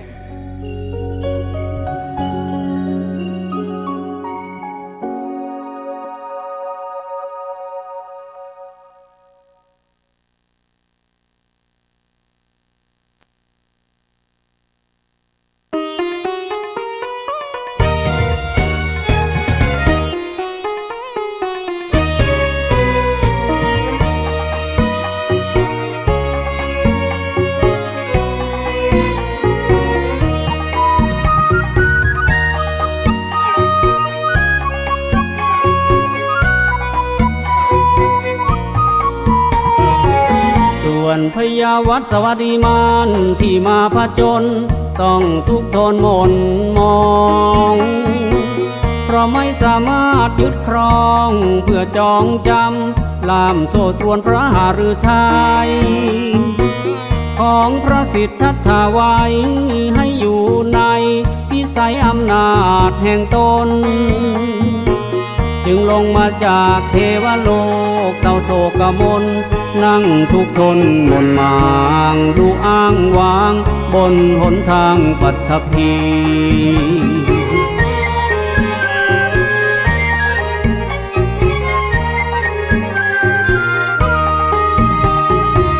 นางอารตีนางราคานางตันหาไม่เห็นบิดาดังประสงค์ทั้งสามนุชนวลนานงมุ่งตรงหาพระบิดาทุกถิ่นที่ทั่วพิมาสุราลัยไม่เห็นมีแปลกหรือดีนักหนาจึงส่องทิพเนตรมายังโลกาเห็นบิดาของตนนางมนไม้บนทางใหญ่ในโลกา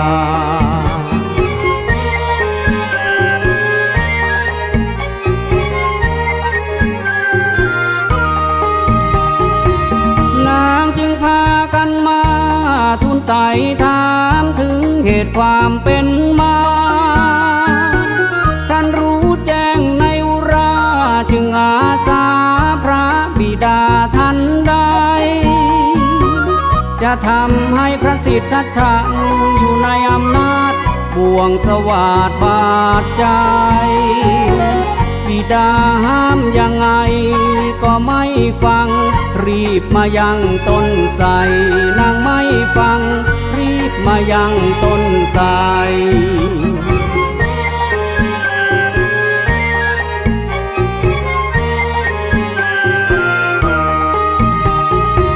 พอมาถึงที่ประทับพระพุทธองค์นาถอนงนางมาก็เอื้อนเอ่ยพจมานที่อ่อนหวานดังอ้อยตาลคานไข่แต่ละคำล้วนยวนใจให้ตรึงตราด้วยมายาของหญิง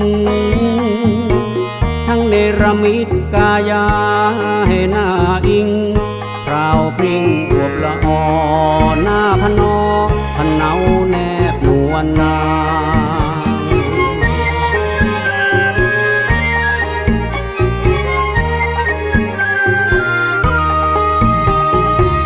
รำฟ้อนโยกตะโพกย้ายชะไม้ตายั่วยวนพาประคองนางแย้มพุ่มปทุมทองผ่องลาวันแต่งเบ่งบานสลาชะอ้อนเสียงแล้วเอียงปรางสะอ่างเยืองเนตรชำเลืองชะม้อยชะมาราควันตามุนีมีได้มีจิ จิตยินดีแต่อย่างใดตรัสขับไล่ให้ออกไปอย่ารอรี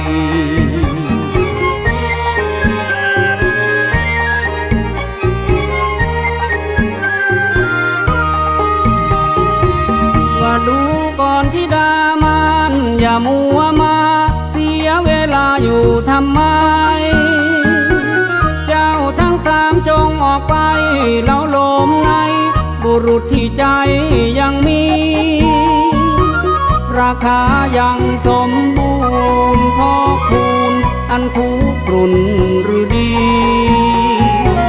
ตถาคตนี้ไม่มีความยินดีราคาตัณหาพัวพันมียินดี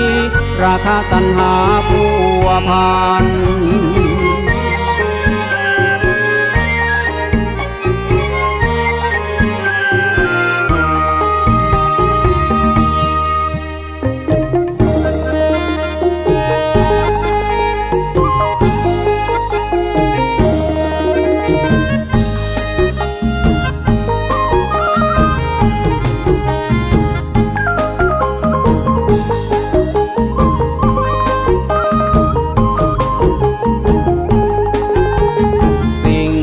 เจ้ามุ่งหมายเรานี้ทำลายสิ้นแล้วทุกประการตะข่ายของกองกิเลสสารพัน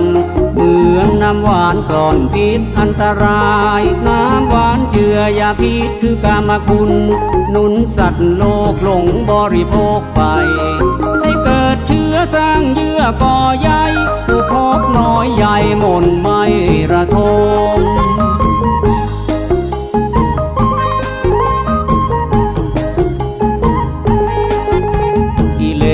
ตัณหาใดๆตถาคตไม่ย้อนพาอารมณ์กลับมาฟื้นมาคืนชื่นชมพระไทยนิยมหมักหมมเมามัวที่ดามานดึงดันมีลดลาจึงทั้งกายาแก่ชราไปทั้งตัวสามนางมารไว้วันสั่นกลัวหนีไปไม่เห็นตัวอีกเลยด้วยอานุภาพแห่งองค์พระสัมมานางมารมีกล้าหาญมาอีกเลย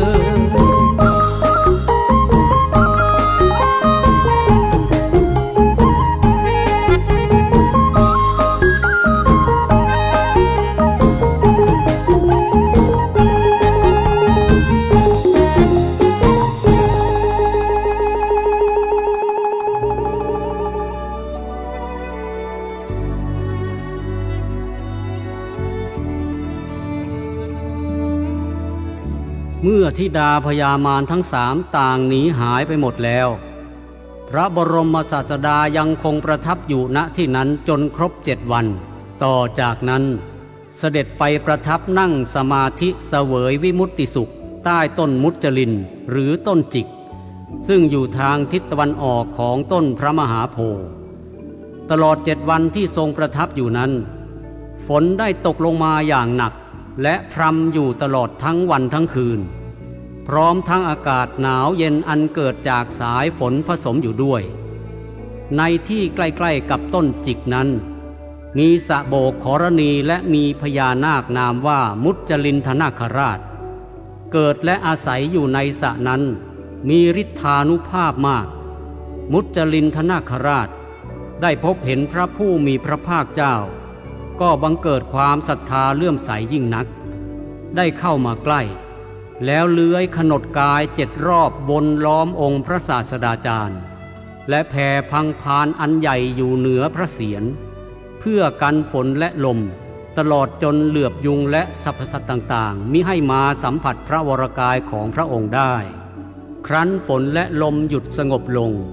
จึงคลายขนดออกแล้วแปลงกายเป็นมนุษย์มานพยืนถวายความเคารพอยู่เฉพาะพระพักตร์องค์สมเด็จพระสัพพันยูเจ้าออกจากสมาบัติแล้วทรงเปล่งพุทธอุทานว่าบุคคลใดอันได้เห็นซึ่งมรรคผลวิมุตติธรรมปรากฏแล้วยินดีอยู่ในที่สงัดไม่พยาบาทและเบียดเบียนหมู่สัตว์ปราศจากกิเลสตัณหาราคะกำหนัดกำจัดการถือตัวตนออกไปได้ เป็นบรมสุขเกษมสารประเสริฐแท้ ครั้นล่วง7 วันแล้วเสด็จออกจากร่มไม้มุจลินไปยังร่มไม้เกศซึ่งมีนามว่าราชายตนะอันตั้งอยู่ทางทิศทักษิณแห่งต้นมหาโพธิ์เสวยวิมุตติสุขจนสิ้น7 วันจึงทรงออกจากสมาธิวิหารประดิษฐานอยู่ใต้ร่มไม้เกศนั้นรวมเวลาที่พระพุทธองค์เสด็จประทับอยู่ยังสถานที่7 แห่งละ7 วันรวมเป็นเวลา49 วันพระพุทธองค์มิได้ทรงเสวยพระกยาหารใดๆเลยนับแต่วันตรัสรู้เป็นต้นมา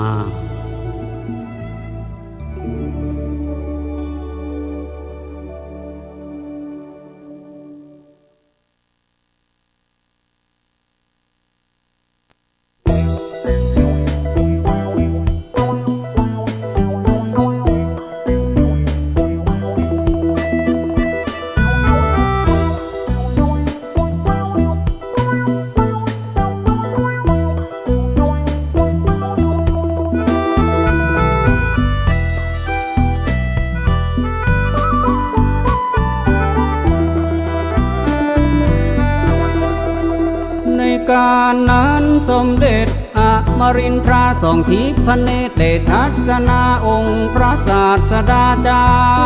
รย์นับแต่วันตรัสรู้พระโพธิญาณสิริรวมได้49 วันมิได้เสวยเลยพระกยาหารทั้งถ่ายพระบางคนนั้น49 วันผ่านไปจึงเสด็จจากเท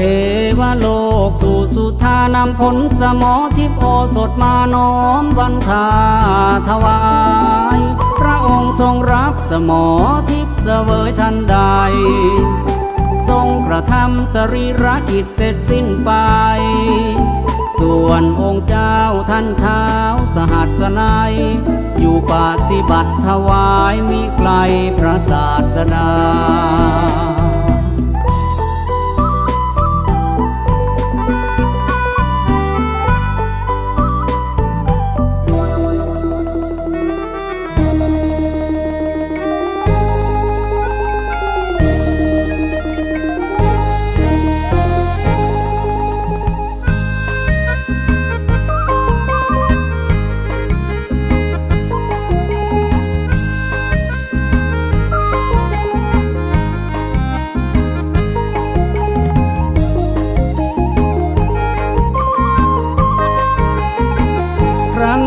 ยังมีพ่อข้า2 คนพี่น้องนำเกวียนขึ้นล่องขนของค้าขายไปมาวันหนึ่งนำกองเกวียนไปเพื่อขายสินค้าพอถึงซึ่งยังกลางป่าที่พระศาสดาอาศัยเทวดาองค์หนึ่งอดีตซึ่งเคยเป็นญาติของ2 คนพี่น้องเกี่ยวข้องแต่ชาติก่อนไกลดลให้เกวียนนั้นนิ่งงันมิอาจเคลื่อนไหวจะทุบตีโคเท่าไรก็มิอาจเคลื่อนไปดังก่อน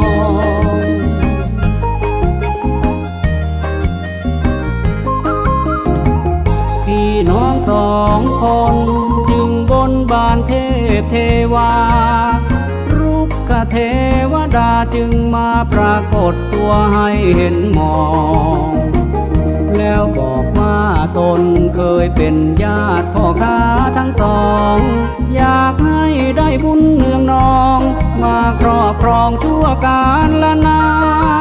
นท่านรู้หรือเปล่าพระพุทธเจ้าอุบัติขึ้นแล้วพระร่มโพแก้วประทับอยู่ใต้ต้นเกศนั้นไปเถิดจงไปตั้งใจถวายทานพูดแล้วเทวดาองค์นั้นก็อันตรธานวับไป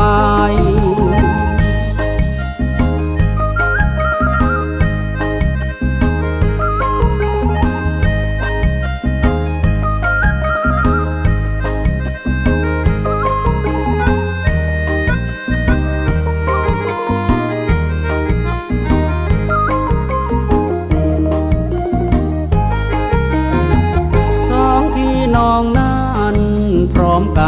กมือวันทามองไปข้างหน้ายิ่งพาอัศจรรย์ใจเห็นพระบรมศาสดางามงดสดใสทั่วทั้งพระวรกายแผ่ซ่านไปด้วยรัศมีแล้วนำข้าวสัตตุกรสัตตุพงน้อมกราบบรรจงนมัสการมิได้รอรีพร้อมกราบทูลให้พระพุทธองค์ทรงโปรดปราณีโปรดรับทายทานที่มีเพื่อสุขสีประโยชน์ทั่วกัน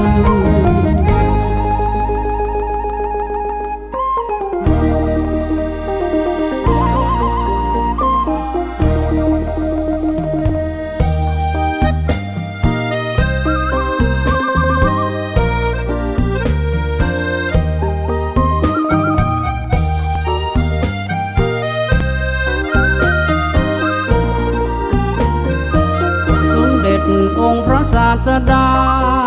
ทรงเมตตาจะอนุเคราะห์ไปในคนทั้งสองทั้งพี่น้องสองคนที่มานั้นตั้งใจถวายทานด้วยใจมุ่งมั่นเปี่ยมศรัทธา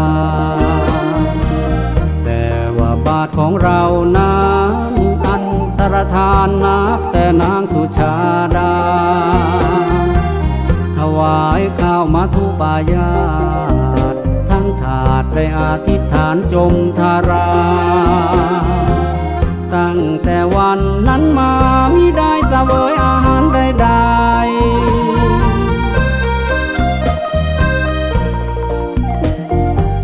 จึงเท้าจตุโล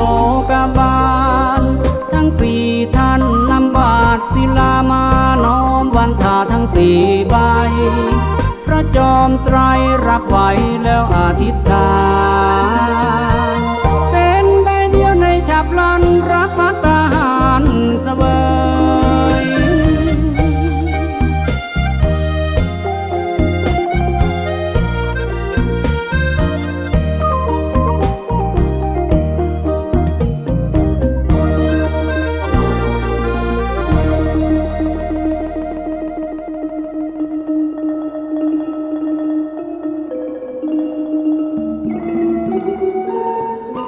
เมื่อพระผู้มีพระภาคเจ้าทรงเสวยภัตตกิจเสร็จแล้วตปุสสะผู้พี่และพันลิกะผู้น้องได้กล่าววาจากราบทูลแสดงตนเป็นอุบาสกขอถึงพระพุทธและพระธรรมเป็นที่พึ่งที่ระลึกตลอดชีวิตอุบาสกทั้งสองจึงได้ชื่อว่าทเววาจิกะอุบาสกเป็นปฐมอุบาสกคู่แรกในพระศาสนาที่ขอถึงซึ่งพระพุทธและพระธรรมเป็นสรณะเนื่องจากว่าในขณะนั้นพระสงฆ์ยังไม่ได้บังเกิดขึ้นและก่อนที่สองพ่อค้าอุบาสกจะทูลลาจากไปได้กราบทูลขอปูชนียวัตถุจากพระผู้มีพระภาคเจ้าว่าข้าพระพุทธเจ้าทั้งสองนี้ขอรับสิ่งหนึ่งสิ่งใดก็ได้ที่พระองค์จะประทานให้เพื่อเก็บไว้เป็นที่ระลึกและกราบไหว้บูชาแทนองค์พระศาสดาในภายภาคหน้าสืบไปพระบรมศาสดาทรงยกพระหัตถ์ขวาขึ้นลูบเหนือพระเศียรทันใดนั้นพระเกศธาตุ8 เส้นก็หล่นลงในฝ่าพระหัตถ์จึงโปรดประทานพระเกศธาตุทั้ง8นั้นแก่พาณิชย์ทั้งสองพาณิชย์ทั้งสองน้อมรับด้วยความดีใจอย่างสุดซึ้งในชีวิตของตนแล้วกราบทูลลาออกเดินทางต่อไปลำดับนั้นพระพุทธองค์เสด็จจากต้นไม้เกศไปประทับที่ใต้ต้นไทรอีกวาระหนึ่งณที่นี้ทรงดำริถึงพระองค์ว่าการดำรงพระองค์อยู่โดยความเป็นผู้ไม่มีที่เคารพกราบไหว้นั้นเป็นความบกพร่องอย่างยิ่งก็แลเราตถาคตจะเคารพกราบไหว้ผู้ใดดีเมื่อได้ทรงพิจารณาโดยรอบแล้วก็ลงความว่าพระโลกุตรธรรมอันล้ำเลิศประเสริฐยิ่ง ที่ตถาคตได้ตรัสรู้นี่แหละควรจะเป็นที่เคารพสักการะบูชาของเราตถาคตแม้พระพุทธเจ้าในการไหนๆก็ทรงเคารพในพระสัทธรรมนี้เช่นกันเมื่อเป็นดังนี้แล้วพระองค์จึงทรงยกย่องและเทิดทูนพระโลกุตรธรรมไว้ในฐานะเป็นที่เคารพสักการะบูชาตลอดมา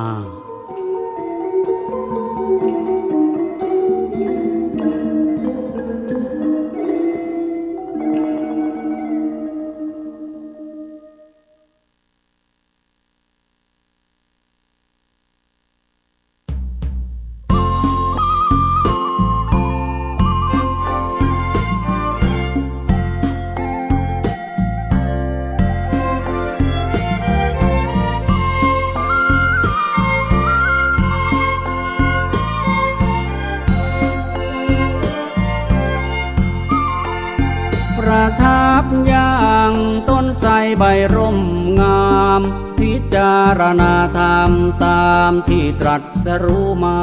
ลึกซึ้งมากยากหนักหนาเกินปัญญาหมู่สัตว์ทั่วไปจะรู้แจ้งในอักขรธรรมอันล้ำค่าเพราะสัตว์เดินลงเพลินกิเลสตัณหามัวเมามืดมิดจิตใจ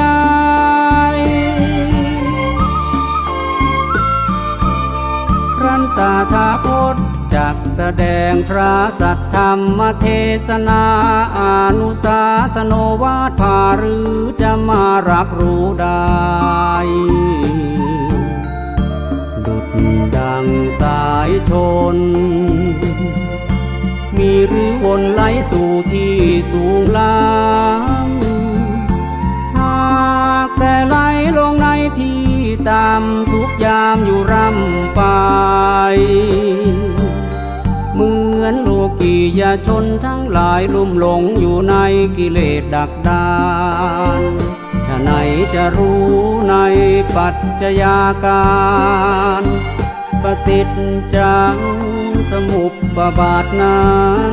คงไร้ประโยชน์แก่นสารของการเที่ยวเทศนา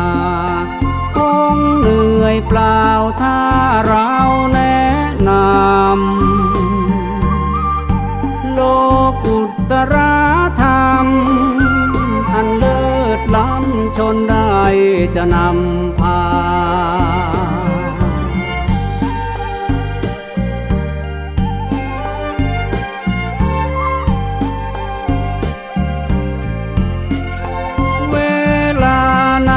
ท่านเท้ามหาพรหมร้อนพระทัยเหลือคมในพระอุราด้วยทรงห่วงโลกทั้งปวงจะถึงขาดซึ่งความพินาศหากองค์พระศาสดา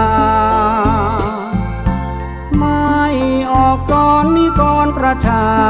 เทพเทวาทั่วไป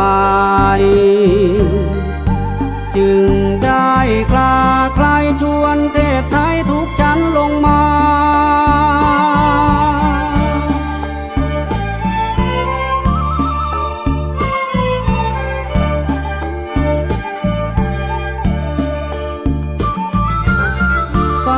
กราบทูลอาราธนาองค์อนาวรยานขอได้โปรดประทานพระสัทธรรมนำให้มวลสัตว์นานากิเลสตัณหารวมทั้งปัญญาสร้างมาน้อยใหญ่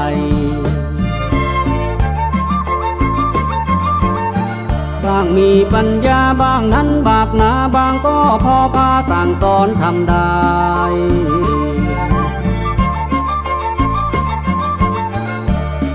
ขอพระสัพพันธ์อยู่นี้ช่วยชี้หนทางข้ามไป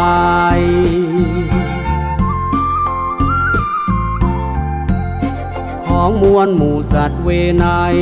พ้นห่วงมหันตภัยได้พบพระนิพพา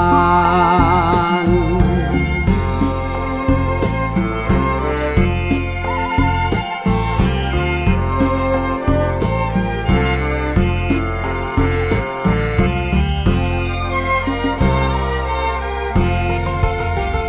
วนพระอนันตคุณอดุลยศาสดารู้การเป็นมาคราได้จุตูปปาทญาณการเกิดการตายสัตว์มีมากมายล้วนแตกต่างกันเหมือนบัวพัวพันสี่เหล่านั้นเล่าลดหลั่นกันไปในวันได้ตรัสรู้ทางอุคติและวิปจิตัญญูทางเนยยะปาทะปรมามีอยู่ด้วยญาณอย่างรู้หมู่มวลสัตว์ทั่วโลกาลำดับนั้นองค์สมเด็จบรมศาสดาจึงตรัสวาจากับท่านท้าวมหาพรหม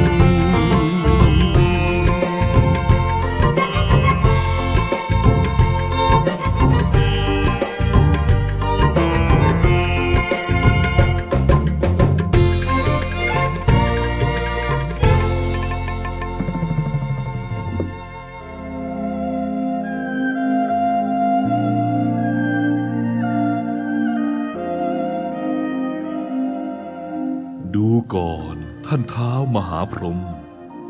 อันว่าพระสัทธรรมอันอุดมนั้นตถาคตได้รู้แจ้งชำนิชำนาญทุกประการแล้วแต่ที่ตถาคตดำริว่าจักไม่เทศนาแก่เทพยดาและมนุษย์ทั้งปวงนั้นก็เพราะว่าพระสัทธรรมนี้ละเอียดสุขุมคัมภีรภาพยิ่งนักยากที่สัตว์อันถูกอวิชชาและตัณหาครอบงำอยู่นั้นจะรู้จะเห็นตามได้ด้วยสำคัญว่าจะลำบากเสียเปล่าหาประโยชน์อันใดมิได้จึงดำริงดไว้ก่อนและกาลบัดนี้ท่านมาอาราธนาแล้วตถาคตก็จักแสดงพระสัทธรรมนั้นขอบรรดาสัตว์ทั้งหลายจงตั้งจิตคอยสดับรับรสซึ่งพระสัทธรรมนั้นเถิดเมื่อท้าวสหัมบดีพรหมทราบว่าพระบรมศาสดารับอาราธนาแล้วก็มีกมลผ่องแผ้วโสมนัสน้อมประนมหัตถ์อภิวาทพระขวันตมุนินกระทำประทักษิณท่วนตติยวาระแล้วก็พาหมู่อมรพรหมมารเหาะลอยขึ้นสู่ทิพพิมานนิเวศขอบเขตแห่งเทวโลกลำดับนั้นสมเด็จพระผู้มีพระภาคเจ้าก็ทรงดำริหาบุคคลอันควรที่จะได้รับพระปฐมเทศนาเป็นครั้งแรกและมีปัญญาพอที่จะรับรู้ซึ่งโลกุตระธรรมได้โดยพลันทรงระลึกถึงอาลารดาบทและอุทกดาบทที่พระองค์ได้เคยพักอยู่อาศัยศึกษาหาความรู้ในสำนักของท่านทั้งสองในการก่อนแล้วก็ทรงทราบด้วยทิพจักขุญาณว่าอาลารดาบทได้ถึงแก่มรณกรรมไปได้7 วันแล้วส่วนอุทกดาบทนั้นก็ทรงทราบเช่นกันว่าเพิ่งสิ้นชีพมาลายขันเมื่อเย็นวานนี้เองหากว่าท่านอาลารดาบทมีชีวิตอยู่อีกเพียง7 วันและอุทกดาบทมีชีวิตอยู่อีกเพียง1 วันทั้งสองท่านก็จะสามารถบรรลุธรรมเข้าถึงซึ่งพระนิพพานอันเป็นเอกันตสุขได้โดยไม่ยากเลยน่าเสียดายนะ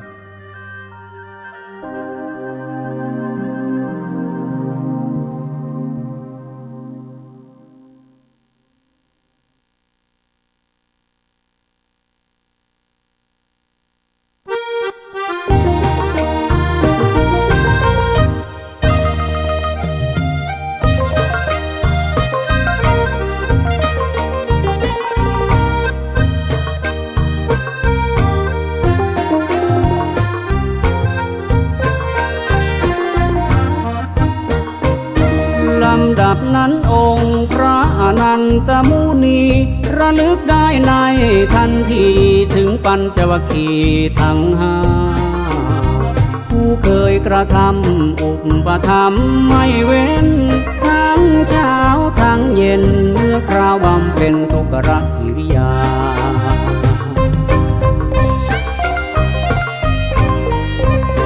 ผู้ มีสติปัญญากิเลสตัณหาเบาบางสม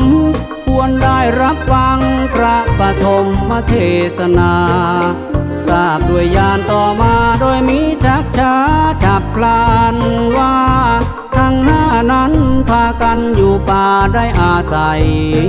อีสิ่งปรารถนามฤคทายวันไกล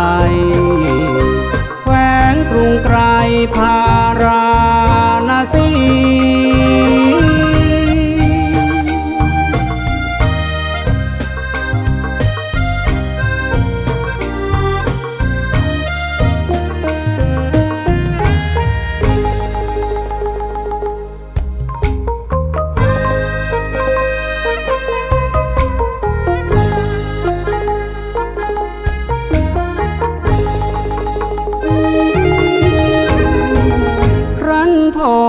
แจ้งแสงทอ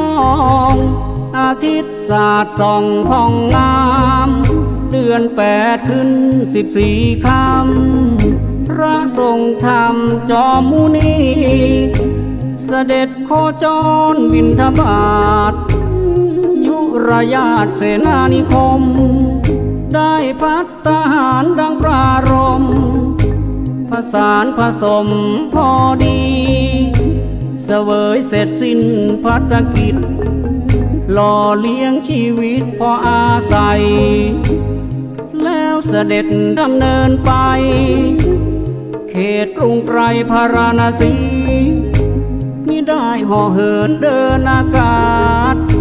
ที่ทรงสามารถทำได้แต่มุ่งดำเนินเดินไปตามมรรคในปฐพีด้วยทราบพระญาณล่วงหน้าจะมีคนมาพบผ่านคืออุปการชีวกนั้นจะได้เอ่ยขานว่าดีได้สนทนานิดหนึ่งอันจะพึงเป็นนิสัยการเบื้องหน้านั้นใสเขาจะได้บวชดังนี้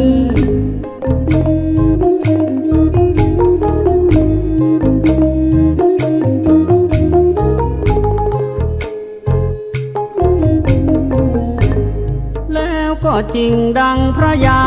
ณชีวกนั้นเดินสวนมา